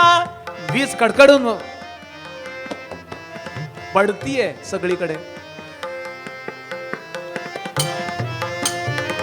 लख लख त्या सौदामिनी, जातात चिते नेत्र दीपोनी, गोकुळवासी जन व्याकुळ झाले. नभ मेघान आक्रमिले, नभ मेघान, नभ मेघानी, नभ मेघानी आक्रमिले. धाड धाड धाड धाड धाड धाड धाड. अहो काही क्षणामध्ये यांच्या झोपड्या व्हायला लागल्या, गायी व्हायला लागल्या, गुरं व्हायला लागली, धान्य व्हायला लागलं. आता काही ट्रॅडिशनल लोक असतात ना, सगळ्या अर्थानं ट्रॅडिशनलच असतात. म्हणून आम्ही सांगत होतो काही गरज आहे का याची नवीन प्रयोग करायची. त्यांच्यावर या जगात कशाचा परिणामच होत नाही.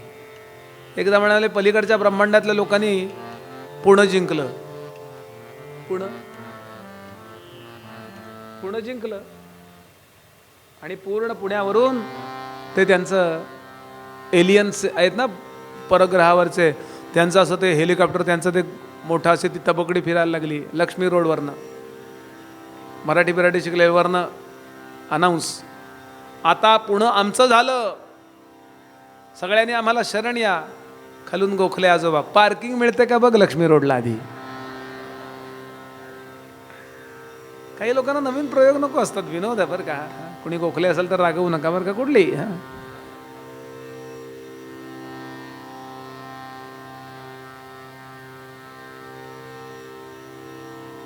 कृष्णाकडे सगळे येतात, कृष्णा काय झालं रे, आपण इंद्रपूजा बंद केली. कृष्ण म्हणले तुम्ही कोणाची पूजा केली, माझी केली का. नाही म्हणले, पण ते मग गोवर्धन, मी येतो तुमच्यावर. गोवर्धनाला विनंती केली, गोवर्धना आम्ही जर प्रामाणिकपणानं तुझी पूजा केली असेल तर या संकटातनं पलीकडे नेणं ही तुझी कर्तव्य नव्हे काय? पूजा केली आणि लगेच मागतो असा विचार नव्हे. बघ योग्य वाटलं तर. त्याबरोबर तो गोवर्धन वरती वरती वरती वरती असा यायला लागला. भगवंतांनी पटकन आपला डावा हात आहे त्याची करंगळी अशी दिली, धरली आणि अख्खा पर्वतच्या पर्वत छत्रीसारखा उचलून धरला आणि भगवंताचं नाव पडलं. गोवर्धनोद्धारण भगवान श्री गोपाल कृष्ण महाराज की जय जयकार. दम नाही बरं का. सद्गुरुनाथ महाराज की जय. हा. आणि असा गोवर्धन असे धरून उभे राहिले भगवान. लोक बघा करायला लागले. आला आला आला आला आला. खरंच आहे का? कोणी चिमटा काढला स्वतः? कृष्ण म्हणले चिमटे बिमटे काढत बसू नका, पावसात कशाला भिजता, या सगळ्या गाईंना गुरांना धान्याला घेऊन या, सगळ्यांनी इथे या, सगळ्यांनी या, सगळ्यांनी इथे या. आणि सगळेजण तिथे आले का? नाही. कुणाचा विश्वासच बसेना, कुणाचा विश्वास बसेना. म्हटले आत गेलो वरनं बदकन सगळंच पडलं तर काय करायचं? आणि असंच आहे बघा, माणसाचा सगळ्यांवर विश्वास आहे, फक्त भगवंतावर विश्वास नाही बघा.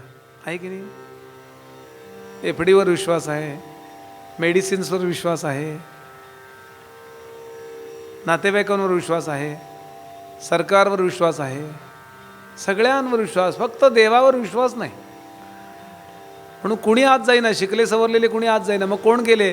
लहान लहान मुलं ती होते आत गेली, त्यांना काही नाही पडलेलं. आमचा कृष्ण हे करत नाचत नाचत गेले. काही काही लोकांनी तर कृष्णाला सांगितलं की कृष्णा आम्ही उचलून धरतो, तुला जायचं असलं जाऊन ये. कृष्णाने जरा असं केलं त्यांच्या काठ्या मोडल्या आणि त्यांच्या आपली स्वतःची मर्यादा लक्षात आली. आता त्या मुलं गेली म्हणून त्यांच्या आया गेल्या आणि आया गेल्या म्हणून त्यांचे नवरे पण गेले. म्हणून नेहमी सांगतो की भागवताला एकाला तरी घरातल्या पाठवत चला, त्याला न्यायला याल तेव्हा तेवढेच 4 शब्द कानावर येतील. सांगण्याचा भाग असा. 7 दिवस आणि 7 रात्र भगवंत उभे आहेत बरं. 7 दिवस आणि 7 रात्र भगवान कसे उभे राहिले असतील? ना खायला ना प्यायला काही करता येत नाहीये, पण तुमच्या माझ्याकरता भगवंत सगळं सहन करायला आजही तयार आहे. भगवान म्हणाले पुरी वाहिली सर्व जेणे विमानी. बरं, संपूर्ण अख्खीच्या अख्खी अयोध्यापुरी वाहिली रामरायांनी. इथे अख्खा गोवर्धन गोकुळवासी यांच्याकरता डोक्यावर धारण केला करंगळीने. आणि पाणीच संपलं म्हणून पाऊस थांबला. पाणीच संपलं. आता ऊन पडलं, भराभरा सगळे लोक बाहेर आले आणि काही वाचलंय का बघायला गेले. ते म्हणले चार्जर राहिला होता आणायचा. सगळे भरा जातात, जेवढं जमेल तेवढं वाचवलं. मुख्य गाई गुरं ढोरं यांना वाचवलं होतं, धान्य वाचवलं होतं, बाकी जाऊ दे म्हणले. नाहीतरी आम्हाला रिडेव्हलपमेंटला बिल्डिंग आलीच होती आमची. असो, आता ती सगळी मंडळी तिकडे गेली. आता पोरानं कुठं जायचं आहे? कृष्णाने तो पर्वत खाली ठेवला, सगळे आले का बाहेर? पर्वत खाली ठेवला आणि पेंद्या आता त्या पर्वतावर चढून असा करून बघायला लागला. कृष्ण म्हणले काय बघतोय? इंद्र येतोय का बघतोय म्हणले. आणि खरोखरच त्याच्या अपेक्षेप्रमाणे इंद्र चंद्र वरुण कुबेर सगळ्या देवता खाली येत होत्या.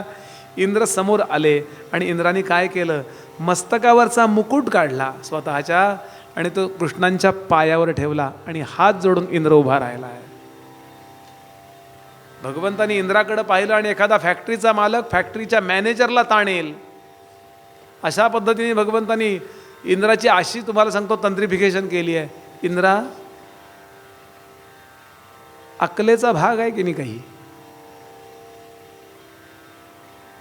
तुझा माझ्यावर राग होता, तू माझ्याशी बदला घ्यायचा. त्या गाईगुरांनी काय केलं होतं? हु आर यू? तुला चांगला आहेस म्हणून मी तुला अपॉइंट केला तिथे आणि आपली मर्यादा विसरतोस. भगवंताला एकतर कटू बोलता येतं, नाही तर गोड बोलता येतं. कुचकट आमच्याकडे आहे.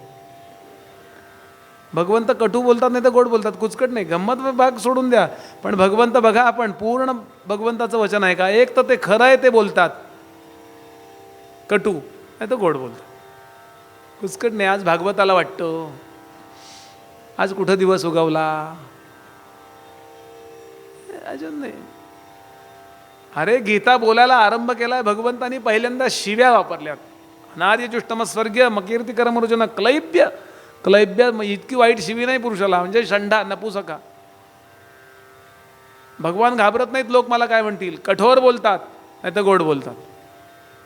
इंद्र सगळं ऐकून घेतो. इंद्र म्हणला चुकला नाहीस, ही चूक नाही, खिळा आहे खिळा. चूक लहान असते, खिळा मोठा असतो. तुला शिक्षा झालीच पाहिजे, तुला शिक्षा देणार मी म्हणाले. आणि म्हणून भगवंतांनी इथे सांगितलं 4 गोष्टी तुझ्या ताब्यातल्या काढून घेतल्या. इंद्राची सगळ्यावर सत्ता चालते, पण 4 गोष्टींवर सत्ता चालत नाही. इथे सांगितलंय 1 गाय, ब्राह्मण, साधू आणि मंदिर, या 4 गोष्टींवर इंद्राची सत्ता नाही. ते डायरेक्ट केंद्रशासित आहेत, म्हणजे विष्णूशासित. शास्त्राची विष्णूची सत्ता चालते. बरं, इंद्रानं सगळं मान्य केलं आणि इंद्रानं विनंती केली, देवा मी तुमची पाद्यपूजा केली चालेल? चालेल. आता उत्तमस्य क्षणंकोपहा, उत्तम जो असतो तो क्षणभर रागावतो, विषय तू दुसऱ्या मिनिटाला विसरला. काय तुम्हाला अक्कल आहे का? दुसऱ्या मिनिटाला चला आता जेवायला जाऊया. लक्षात बिक्षात ठेवणं, बघून घेतो पुढच्या जन्मी, हे हलक्या दर्जाच्या लोकांचं काम. कृष्ण रागावले, आता पूजाही घेतली आणि इंद्राला आशीर्वाद दिला, इंद्रा इथून पुढं विवेकानं वाग. बरं, इंद्र परत जातात. हा सगळा प्रसंग पेंद्याने पाहिला. आणि काय वाटलं असेल हो त्या पोरांना, काय आमचा कृष्ण आहे.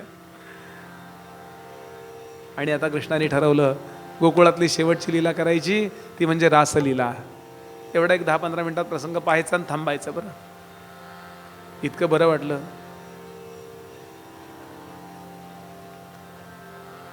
प्रसंग असा झाला, शुकदेव सांगतात, राजा, या गोपींना नेहमी वाटायचं की कृष्णाशी रासलीला, याचा अर्थ कृष्णाने मध्ये उभं राहावं आणि आपण छानपैकी त्याच्या भोवती फेर धरावा. आणि फेर धरता धरता इतकं एकाग्र व्हावं की आम्ही तद्रूपत्वाचा अनुभव घ्यावा. आता यांच्या डोक्यातला काम विषय सगळं काढून टाकलेलं लक्षात घ्याल त्या वस्त्राहरण प्रकरणात. या जन्मीचा पती तो कृष्णच हाही भावामध्ये त्या गेल्या, त्यामुळे त्या सविकल्प समाधीमध्ये घरात सेवा करतात, सगळ्या अर्थानं परिपक्वता. पण तरी त्यांना असं वाटायचं आपण छानपैकी एकदा रासलीला करूया. असं आहे की आपल्याला वाटून काय उपयोग आहे, देवाला वाटायला पाहिजे ना. मनात येते हत्ती घोडे पालखीत बैसावे, आणि देवाजीच्या मनात याने वडापणे जावे. आपल्या मनात आहे ते नाही होत, देवाच्या मनात आहे तेच होतं.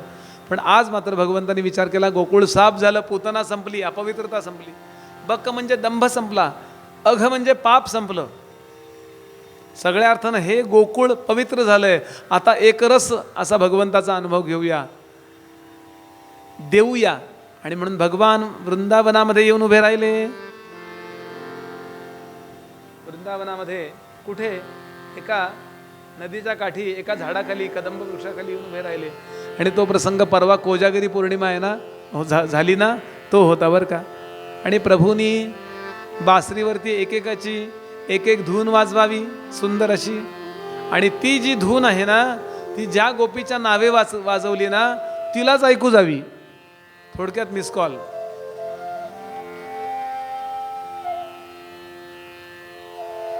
आता या गवळणी सगळ्या, संध्याकाळची वेळ आहे, साधारण 6:30 ते 7:30च्या दरम्यानची वेळ आहे. आणि या गवळणी काय करत होत्या, नाथ महाराज पोहोचले आणि नाथाने फोटो काढलाय बरं का. या गवळणीनं काही सुचेच ना. मोहिले मन माझे, मोहिले माझे, गवळणी वर्णन करतात.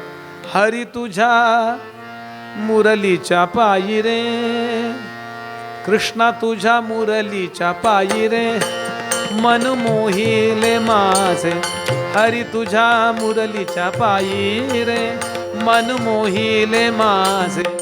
मोहिले मन माझे, मोहिले माझे, मोहिले मन माझे, मोहिले माझे, हरी तुझ्या मुरलीच्या पायी रे, मन मोहिले माझे, कृष्णा तुझ्या मुरलीच्या पायी रे, मन मोहिले माझे.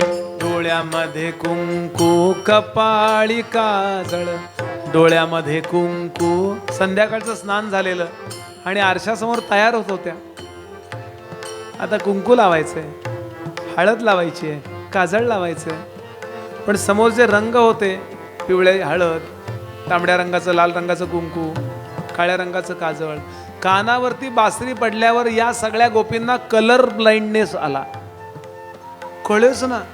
डोळ्यामध्ये कुंकू, कपाळी काजळ, हळदीचा मळवट भरी रे, हळदीचा मळवट भरी रे, मन मोहिले माझे, मोहिले मन माझे, मोहिले माझे, मोहिले मन माझे, मोहिले माझे, हरी तुझ्या मुरलीच्या पायी रे, मन मोहिले माझे, कृष्णा तुझ्या मुरलीच्या पायी रे, मन मोहिले माझे. गायीचे वासरू म्हशीला लाविले. धार काढायची वेळ आहे. आता गायीच्या अंगावर थोडं वासरू पिऊ द्यावं आणि ती पाणावली की मग चरवी ठेवावी की नाही, म्हणून वासरू सोडलं रोजच्या सारखं. इतक्यात कानावरती बासरी आली. आता गायीजवळ न्यायच्याऐवजी म्हशीजवळ नेऊन उभं केलं. वासराला कळे ना मालकिणीला झालंय काय. मालकीणबाई तो मोबाईल बाजूला ठेवा म्हणली. गायीचे वासरू म्हशीला लाविले, बैलाची कासमी दोही रे, बैलाची कासमी दोही रे, मन मोहिले माझे, मोहिले मन माझे, मोहिले माझे, मोहिले मन माझे, मोहिले माझे, हरी तुझ्या मुरलीच्या पायी रे, मन मोहिले माझे, कृष्णा तुझ्या मुरलीच्या पायी रे, मन मोहिले माझे. हो. काही गवळणी, फार मोठी यादी आहे. कोणी काय करत होते. वनी वाजवी वेणू जेव्हा मुरारी, व्रजी चित्त कामे स्त्रियांचे भरारी, तया वर्णिती प्राण ठेवून कंठी, वधू वृंद तो संकटे दीन कंठी. देवा नको रे वाजवू, हे नको वाजवू रे. आणि नको नको असं 2-4 वेळा म्हणू शकल्या. नंतर हातातलं साहित्य ठेवून त्यांचं स्वतःवरचं नियंत्रण संपलं आणि त्या निघाल्या. एक गवळण सासूला वाढत होती, पोळी वाढायला अशी समोर आणलेली. इतक्यात कानावरती आलं. ते तसंच ठेवलं. सासू म्हणली, मला माहिती तू जाणार आहे, वाढून तर जाणार. कुणाचा विरोध नाही लक्षात घ्या. आणि ज्यांनी विरोध केला, एका गवळणीनं अडवून ठेवलं, जायचं नाही. ती सगळ्यात आधी पोहोचली, कारण तिला देहाला घेऊन जायचं नव्हतं.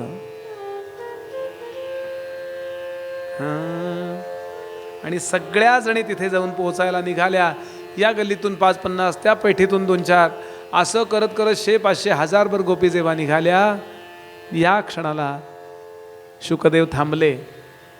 शुकदेवांच्या नेत्रातून अश्रू आले आणि त्यांनी डोळे मिटून, हात जोडून, नतमस्तक होऊन त्या गोपींना नमस्कार केला. कथा सांगता सांगता राजा म्हणाला, काय करताय महाराज तुम्ही हे. राजा, मी तुला नुसतं भागवत सांगत नाहीये रे, मला ते दिसतंय आत्ता आणि मी त्याचं वर्णन करतोय. मग तुम्ही त्या गोपींना नमस्कार.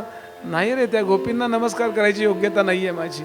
मग त्या ज्या धावतायत ना, त्यांच्या पायापासून जी धूळ उडाली आहे ना, त्या धुळीला मी नमस्कार करतोय. राजा, या जगात सत्ते करता धावणारे खूप लोक आहेत, संपत्ती करता धावणारे खूप लोक आहेत, विषय सुखांकरता धावणारे खूप लोक आहेत, मोठेपणा करता धावणारे खूप लोक आहेत. पण माझ्यासारखे परमहंस सुद्धा नमस्कार करतात. जे भगवंता करता धावतात ना, त्यांना नाही, त्यांच्या पायापासून निघालेल्या रजःकणांना आम्ही नमस्कार करतो रे. श्रोते हो, जीवनात भरपूर कष्ट करा, पण त्यातले थोडे तरी कष्ट फक्त भगवंता करता असू द्या. हो, सगळे पोट भरायला आणि पैसे मिळवायला आहेत का. संत आम्हाला पुन्हा पुन्हा शिकवता, थोडे कणभर तरी दिवसभरात 1 मिनिट तरी असं असू द्या की तेव्हा फक्त तुम्ही सद्गुरूंचे वा भगवंताचे असा, बाकी कुणाचे नसा. आज आमच्याजवळ सगळं आहे हो, पण तरी आम्ही जणू काही आपल्याजवळ काही नसल्यासारखे वागतो की नाही. याचं कारण आपण विश्वनिर्मात्याकरता जगत नाही, आपण स्वतःच्या स्वार्थाकरता जगतो. अन्य एका मिनिटात सगळा स्वार्थ टाकणं अशक्य आहे, पण 1 मिनिट तरी द्यावा की नाही.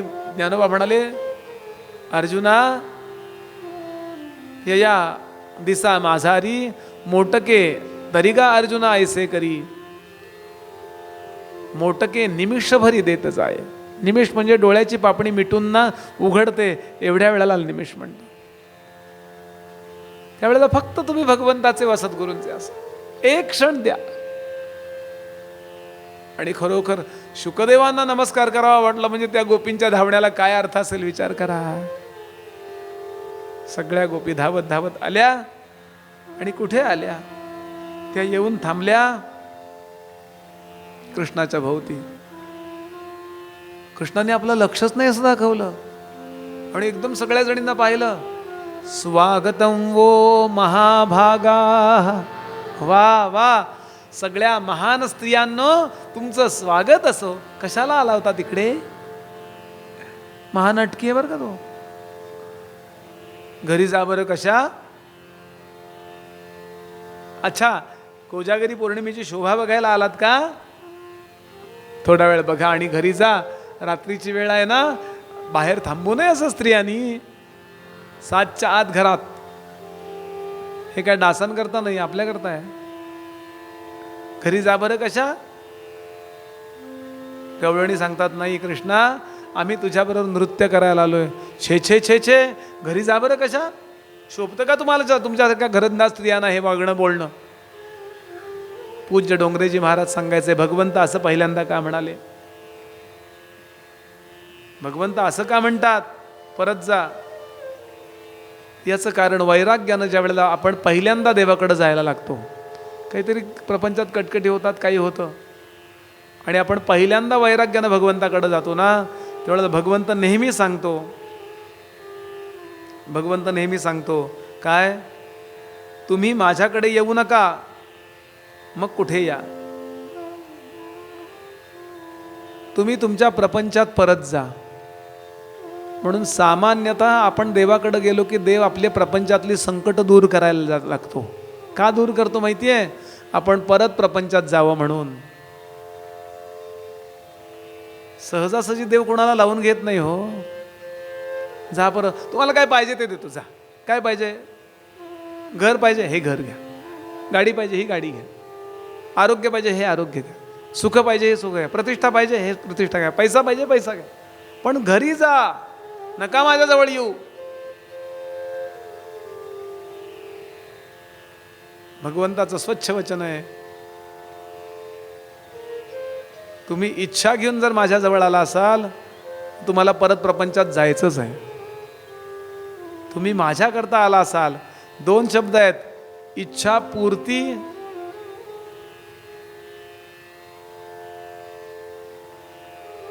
आहे ना. इच्छापूर्ती गणपती मंदिर आहे ना आपल्याकडे, म्हणून गर्दी करतात लोक. नवसाला पावणारा लालबागचा राजा. मी याला आदर आहे बरं त्याच्याबद्दल, पण इथला मुद्दा सांगतोय फक्त मी.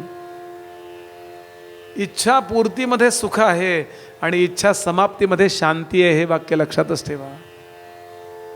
म्हणून विशिष्ट मर्यादेपर्यंत इच्छापूर्तीची इच्छा करावी आणि नंतर म्हणावं, देवा संसारातली संकट दूर करतोय, चांगलं आहे, पण केव्हा तरी संसार नावाचं संकटही दूर कर रे.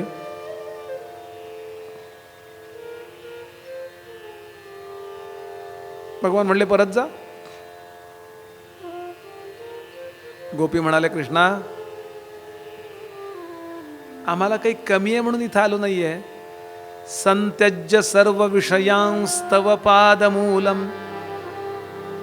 बरं, गोप्य ऊचू मैवम विभोर्हति भवान गदितुम नृशंसम संत्यज्य सर्व विषयांस्तव पादमूलम भक्ता भजस्व दुरवग्रहमा त्यजास्मान देवो यथादि पुरुषो भजते मुमुक्षुन.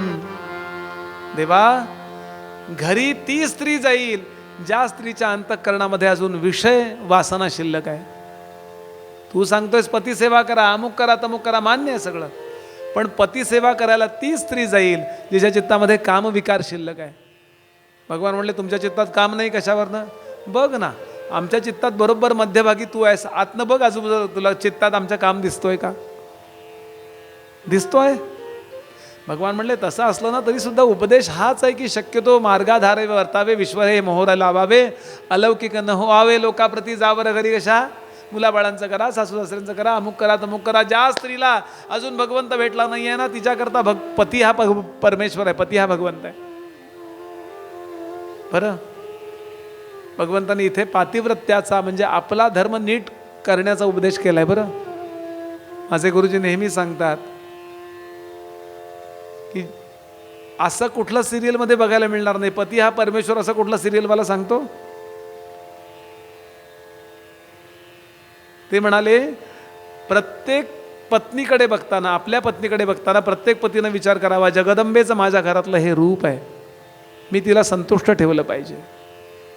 साधी साडी आणायची झाली तरी विचार करावा, मी जगदंबेला आणतोय. हे बोलायची गरज नाही आहे, कारण बोललं की गेलं. साधा पतीला चहा ठेवायचा त्याच्या टेबलावर, विचार हा करावा, मी माझ्या परमेश्वराला चहा देते हे त्याला सांगू नका, नाही तर तो अहंकार होतो त्याला. कारण त्यालाही माहिती नाही की तो परमेश्वर आहे, लक्षात घ्या. कारण तो वर मनबुद्धीच्याच पातळीवर विचार करतो. त्याला जेव्हा कळेल ना मी परमेश्वर आहे तेव्हा त्याला साक्षात्कार झालेला असेल.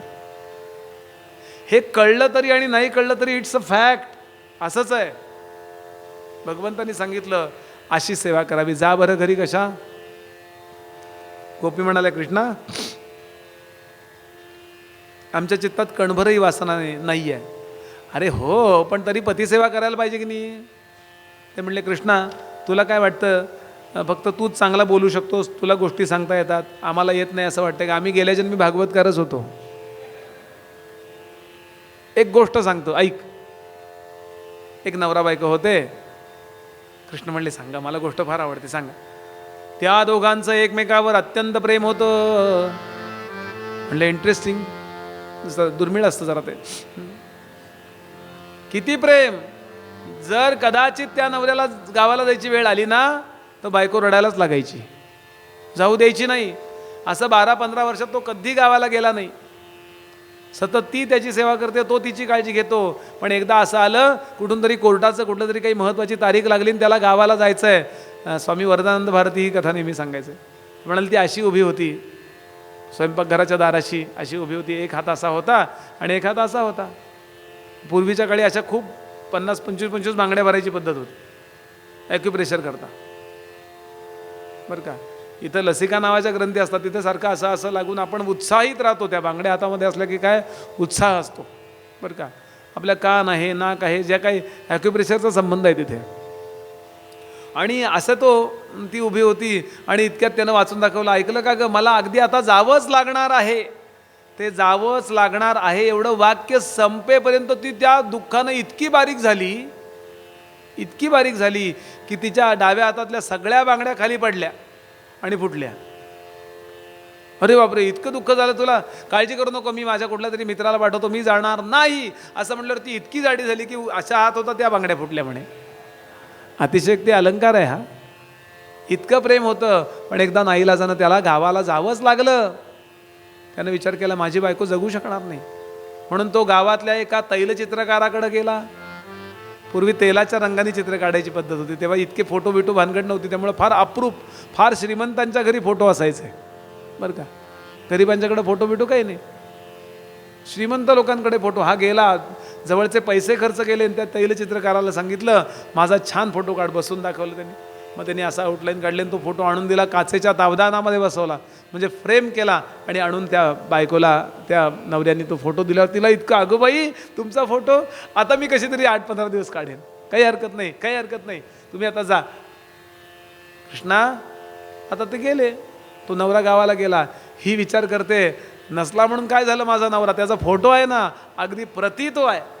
आणि म्हणून ती काय करते, सकाळपासून संध्याकाळपर्यंत तो फोटो जवळच ठेवते. नदीवर कपडे धुवायला गेले तरी फोटो बरोबर. बरं, लोकांना, गावातल्या लोकांना माहिती आहे जरा जास्तच आहे प्रेम, त्यामुळे कोणी ऑब्जेक्शन घेतलं नाही, कोणी हसलं नाही तिला.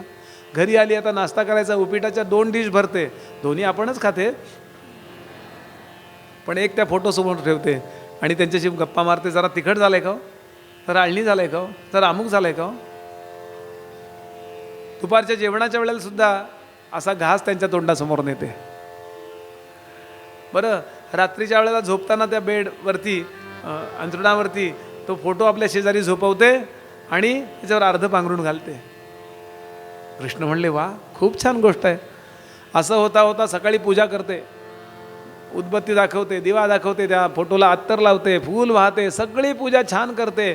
आणि इतक्यामध्ये होता होता एक दिवस त्यांचा तो काय दौरा होता तो आटपून ते तिचे पतिराज परत आले. ही पूजेत होती, दार बंद होतं. त्यांनी टकटक करायला सुरुवात केली. कोण आहे? तो म्हणला, मी आहे. थांबा, मी पूजेत आहे. तो बिचारा त्या बॅगा घेऊन उभा, जड. ही पूजेत आहे. सांग कृष्णा, त्यांनी काय करायला पाहिजे? कृष्ण म्हणले, हा काय प्रश्न आहे का? ते नुसतं चित्र आहे. प्रत्यक्ष बाहेर पती उभा असताना त्याला उभा ठेवायचं आणि त्याच्या चित्राची पूजा करायची. हे काय बरोबर आहे का? कृष्णा निश्चित ना? हो, अगदी निश्चित. मग कृष्णा, खरं सांग, आमच्या घरी तुझं चित्रच आहे ना? जरा विचित्रच आहे. कळला का अर्थ? पती हा परमेश्वर आहे म्हणजे किती किती पक्क आहे हे. बरं, हे भागवत सांगते, खोटं नाही बरं. हे गुलामगिरी बिलामगिरी वगैरे सगळं फेकून द्या शब्द. यामुळंच वाटोळं झालं समाजाचं. सर्वार्पण भाव जो आहे ना, एकमेकांकरता, वन साईड नाही सांगत आहे, एकमेकांकरता सर्वार्पण भाव, यानेच प्रपंच चांगला टिकतो. कृष्ण म्हणले,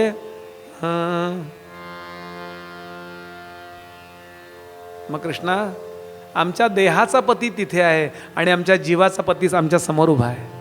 त्या गोपी कृष्णाला परब्रह्म म्हणून ओळखतात. कृष्ण म्हणले तरी सुद्धा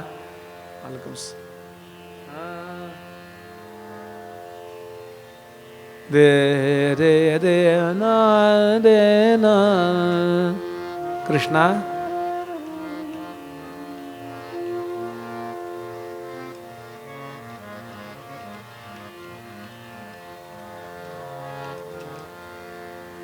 नृत्य कर ना.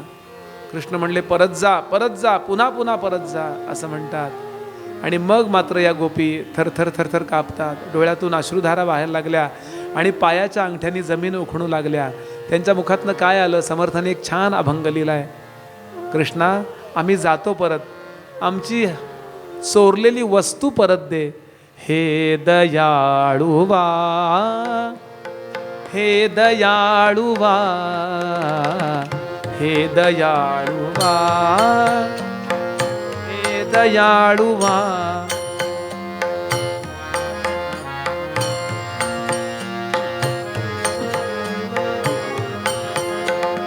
हे दयाळुवा,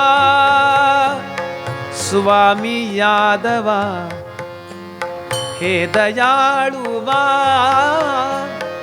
स्वामी यादवा. हे दयाळुवा, हे दयाळुवा.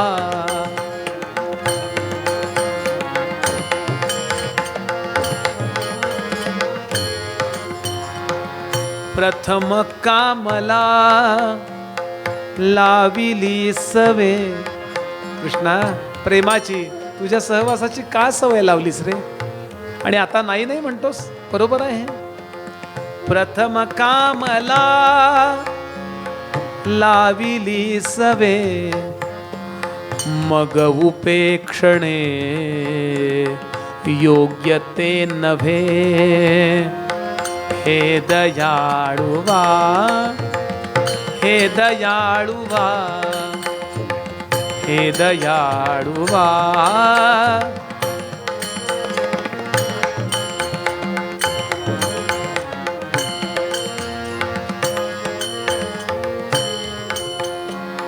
सकळ जाणता अंतरस्थिती.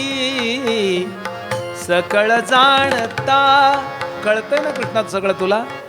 का नको म्हणतोयस रे नृत्याला? सकळ जाणता अंतरस्थिती, मग तुम्हा प्रती काय विनंती. मग तुम्हा प्रती काय विनंती. हे दयाळुवा, हे दयाळू वा, हे दयाळू वा.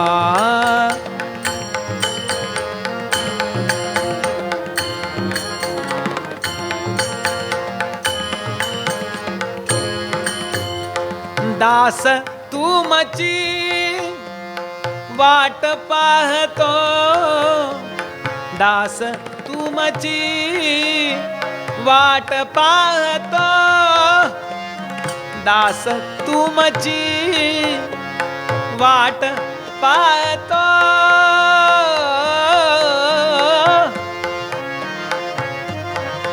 आना दे मा दे रे ना, हा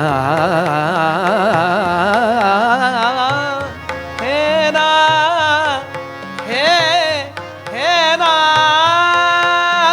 दास तुमची वाट पाहतो, दास तुमची वाट पाहतो. आ, आ, आ,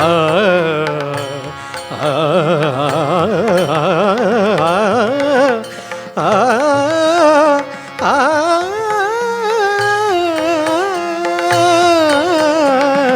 दास तुमची वाट पाहतो. दास तुमची वाट पाहतो. बोलता नये, बोलता नये, बोलता नये. कंठ दाटतो हे दयाळू वा, हे दयाळू वा, हे दयाळू वा, हे दयाळू वा, हे दयाळू वा, हे दयाळू वा. देवा, आमची चोरलेली वस्तू परत दे, मग जातो रे आम्ही. आम्ही आमच्या पायानं नाही आलो, आमच्या इच्छेनं नाही आलो. आमच्या पायावर, आमच्या मनावर, आमच्या हातावर नियंत्रण चालत नाही रे. आमच्या डोळ्यात पाणी कधी यायचं हे सुद्धा आम्ही ठरवू शकत नाही रे. रडत उभ्या राहतात. कृष्ण म्हणाले, अगं मी गंमत केली, खरंच तुमच्या मनात आहे का पाहिलं? चला बरं, कशा अशा रुसू नका, रागवू नका, रडू नका, छानपैकी नृत्य करूया बरं, छान नृत्य करूया, सुंदर नृत्य करूया. असं म्हणेपर्यंत भगवान मध्ये उभे राहिले.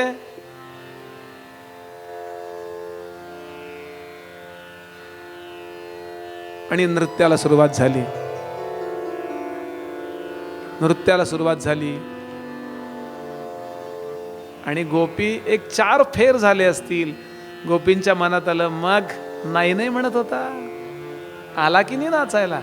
उगाच आहे वे, काही उगाच प्रेम लावलंय वे, आम्ही आहोतच तशा. आणि गोपींचा हा भाव भगवंताला नाही आवडला आणि अचानक भगवान अदृश्य झाले.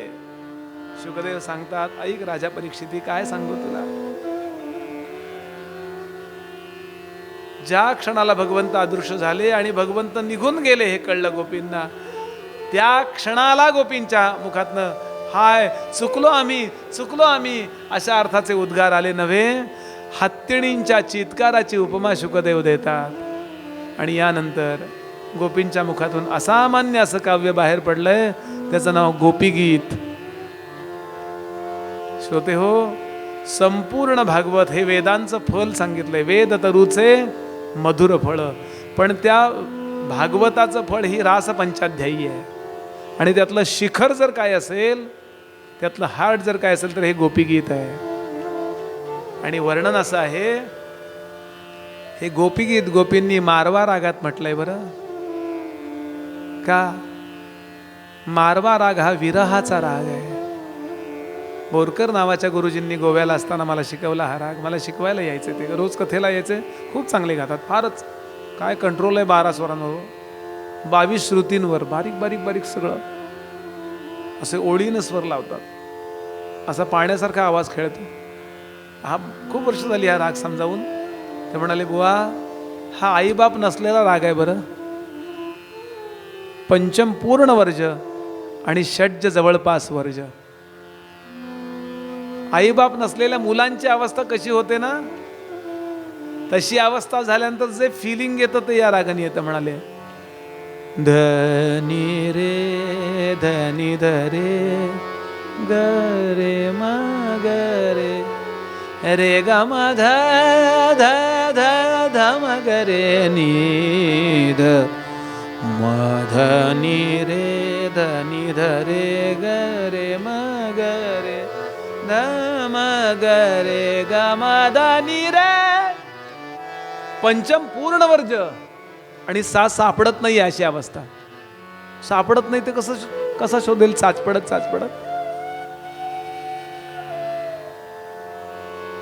11 वर्षाचे होते निवृत्तीनाथ, 9 वर्षाचे ज्ञानोबा, 7 वर्षाचे सोपान दादा, 5 वर्षाची मुक्ताबाई. आणि ब्रह्मसभेनी सांगितलं पैठणीच्या, संन्यासानंतर परत गृहस्थाश्रम एकच प्रायश्चित्त, प्राणांत देहांत प्रायश्चित्त. आणि एका पहाटे 2 वाजता आई वडील कायमचे निघून गेले, प्रयागला गेले आणि देह टाकून दिला नदीमध्ये दोघांनी. हो. आणि 4 भावंड नाशिकच्या बाहेर, त्र्यंबकेश्वरच्या बाहेर एका झोपडीत राहत आहेत. जाताना आपली सगळी इस्टेट कुणाला देऊन गेलेत माहितीये? आई वडील जाताना सगळी इस्टेट मुलांना देतात ना. विठ्ठल पंतांची सगळी इस्टेट होती श्रीमद भगवद्गीतेवरच्या नोट्स, आणि त्या गीतेवरच काढलेल्या होत्या. गीतेच्या ती थोरल्या मुलाला नाही दिली, मधल्या ज्ञानोबांच्या डोक्याशी ठेवली. सगळी इस्टेट दिली होती तिथे. आणि त्या मुलानं 700 श्लोकाच्या 9,500 ओव्या केल्या. काय धंदा केला विचार करा. पण पहिला प्रसंग कसा असेल विचार करा. पहिली जाग निवृत्तीनाथांना आली. निवृत्तीनाथांनी पाहिलं आई बाबा नाही आहेत, साक्षात्कारी आहेत. पटकन कळलं. बाहेर आले आणि ज्ञानूला जाग आली म्हणून तो धावत आला. दादा दादा, आई बाबा कुठं गेले रे? आई बाबा कुठं गेले रे? एकही वाक्य निवृत्तीनाथ बोलले नाहीत. फक्त ज्ञानूकडे पाहिलं आणि विचारलं, कळलं ना? दोघांच्या डोळ्यातून फक्त पाणी वाहत होतं. सोपानाला, निवृत्ती दादा आई बाबा कुठे आहेत? सोपानाला कडेवर घेतलं. फाटकं पोलक्यातली ती मुलगी मुक्ताई धावत गेली. एक पाठमोरी बाई पाहिली नदीवरती कपडे धुत होती. पहाटेची वेळ होती. पटकन धावत, आई आई आई आई. त्या बाईनी तोंड फिरवलं, हिला सांगितलं, हट, झुरळ फेकतात असं तिला नदीत फेकून दिलं. तुझ्या आई होणे इतकं पाप नाही केलं म्हणली मी. आता आजपासून फक्त दुःख आणि दुःख सुरू झालं. इतके दिवस दुःख होतं, पण ते दुःख झेलायला आई बाबा होते. हो. या काळात ज्ञानोबांच्या तोंडून निघालेल्या आहेत ना त्या विरहिण्या. माझे समर्थ 12व्या वर्षी घरात निघून गेले आणि नाशिक जवळ टाकळीला राहत होते, गुहेत, एका खड्ड्यात.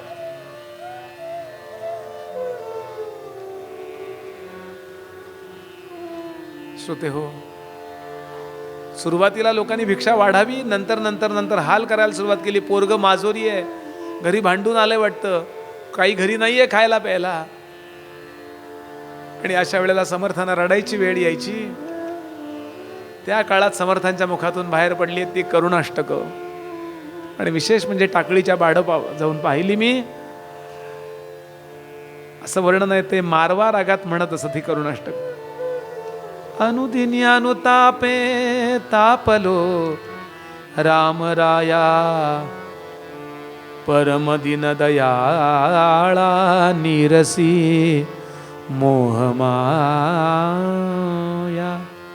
अचपळ मनु माझे नावरे आवरिता,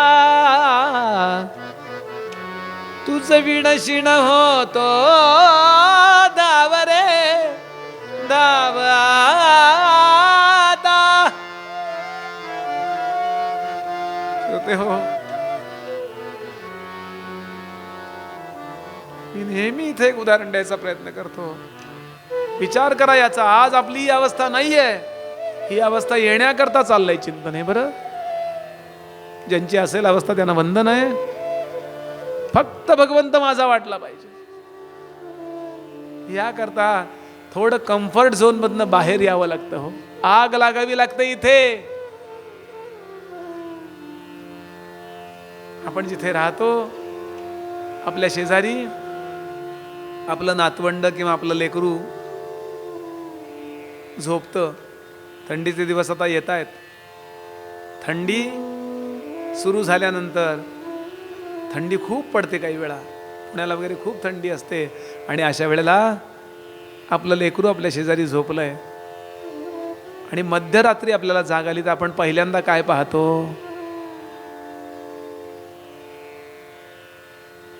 आपल्या त्या बाळाचं पांघरूण नीट आहे ना पाहतो. माझ्या ज्ञानोबांना पांघरूणही नव्हतं आणि पांघरूण सारखा करणाराही कुणी नव्हता. हो,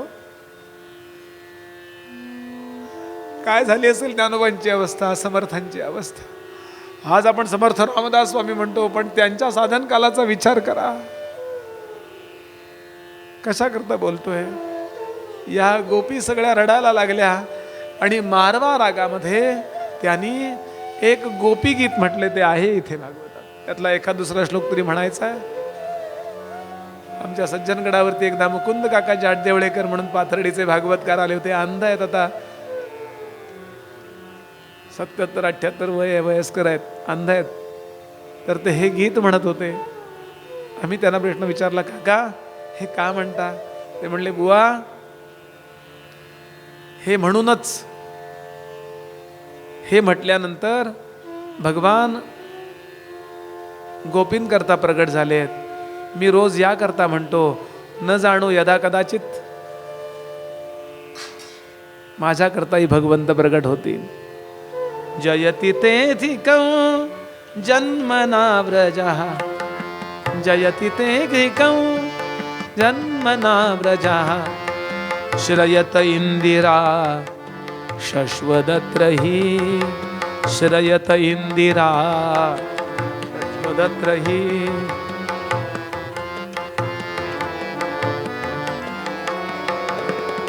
श्रयत इंदिरा शश्वदत्रहि, दयित दृश्यता दिक्षुतावका, दयित दृश्यतावका, त्वयि वृतासव त्वां विजिह्वते, त्वयि धृतासव त्वां विजिह्वते.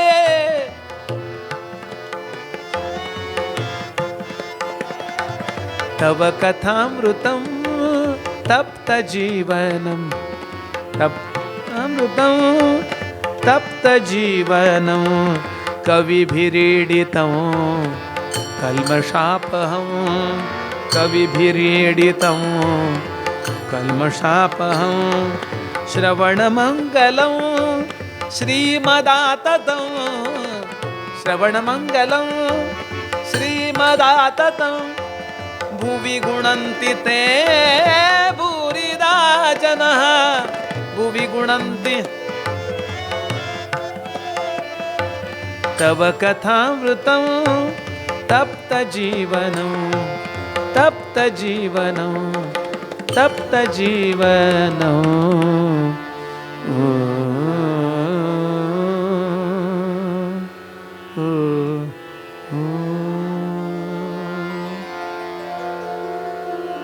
श्रोते हो, प्रत्येक साधकाच्या जीवनामध्ये एक वेळ अशी येते की त्याला फार सुंदर आमच्या डोंगरे महाराजांनी उपमा दिली आहे. थोडे पानी में मछली न जी सकती है न मर सकती है. थोड्या पाण्यात मासळी जिवंतही राहू शकत नाही, मरूही शकत नाही. अशी अवस्था प्रत्येक साधकाची, प्रत्येक एकही याला अपवाद नाही. बरं, सगळे साधक बघा, साधू तुकाराम महाराज बघा, त्यांच्या साधन कालात अशी अवस्था झाली ना, जीवना वेगळी मासोळी तैसा तुका तळमळी.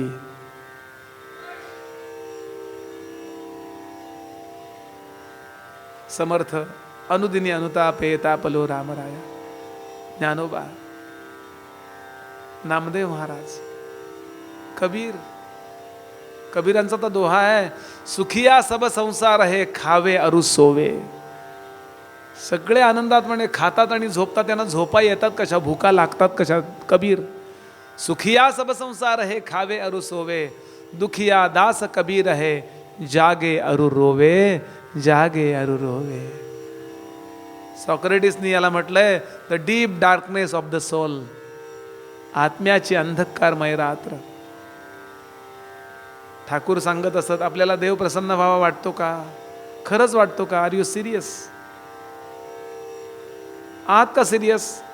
स्तोत्रबित्र म्हणण्यात वेळ ते म्हणा, ते नको असं नाही, पण आठवड्याभरामध्ये, महिन्याभरामध्ये तुम्हाला योग्य वाटेल त्यावेळेला एक 15-20 मिनटं अशी ठरवा की त्यावेळेला तुम्ही देवासमोर ओक्साबोक्षी रडा. एकटे पाहिजे तेव्हा. मी थोडं त्यात काही गोष्टी ॲड करतो ठाकूरांच्या शब्दात, त्यांचीच क्षमा मागून. मराठी लोकांकरता जमलं तर तेव्हा करुणाष्टक म्हणा, आपल्या कुठल्याही संप्रदायाचे असं आपण करुणाष्टक समोर घ्या. असंख्यात रे भक्त होऊन गेले, तीही साधनाचे बहु कष्ट केले, नवे कार्य करता भूमिभार झालो, तुझा दास मी व्यर्थ जन्मासी आलो. किती पुण्यमूर्ती, किती योगमूर्ती, किती धर्मसंस्थापना, अन्नकारती, अन्न शांती परस्तावलो, कावलो तप्त झालो, तुझा दास मी व्यर्थ जन्मासी आलो. किती मोठी माणसं आहेत रे जगात. देवा, माझा जन्म फुकट आहे. मी तुम्हाला खात्रीनं सांगतो, एक वेळा रडलात तुम्ही, एकदा, तर तुम्ही कितीतरी किलोमीटर परमार्थात पुढे गेलेले असता. येत नाही डोळ्यात पाणी? प्रयत्न करून बघा. सगळे कार्यक्रम ठेवू शकता तुम्ही, गाण्याचे, वाजवण्याचे, प्रवचनाचे, कीर्तनाचे सगळे कार्यक्रम ठेवा. एकदा रडण्याचा कार्यक्रम ठेवून बघा, येतं का पाणी बघा. कबीरांनी एक बाई रडत होत्या म्हणून विचारलं, माझी रो क्यों नहीं आप? त्यांच्या नाकात नथ होते. बोले, कबीर मेरे जजमान गाँव गए हैं, पिछली बार जब गाँव गए थे ना तो उन्होंने मेरे लिए ये नथ लाई थी, नथ. कबीरांचा दोहा आहे. कबीर म्हणाले, जिस नाथ ने नथनी दियो सुमिरत उसको बार बार, जिस नाथ ने नाक दियो भूल गई कैसे उसे गवार. इथे आग लागायला लागते हो, यातनं जावं लागतं. आणि फक्त भगवंता, काही नको मला, प्रपंचातलं काही नाही मागायचं, देवा माझ्यावर कृपा कर. गोंदवलेकर महाराज नेहमी म्हणत असत, जी गोष्ट 10 माळा करून होत नाही ती गोष्ट एका तळमळीने होते. याकरता ही आख्यान ऐकायची. तो कशा करता आपण कुठे आहोत हे कळतं. हे सांगण्यात ऐकण्यात जन्म जातो, पण आम्ही तसे तळमळत नाही. याकरता जीवनात दुःख होण्याची वाट बघू नका बरं. जीवनात दुःख होण्याची वाट बघण्याचा ज्यांनी महामूर्खपणा केला त्याला जीवनात भगवंतांनी भरपूर सुख दिली, त्याला अजून अडकवला.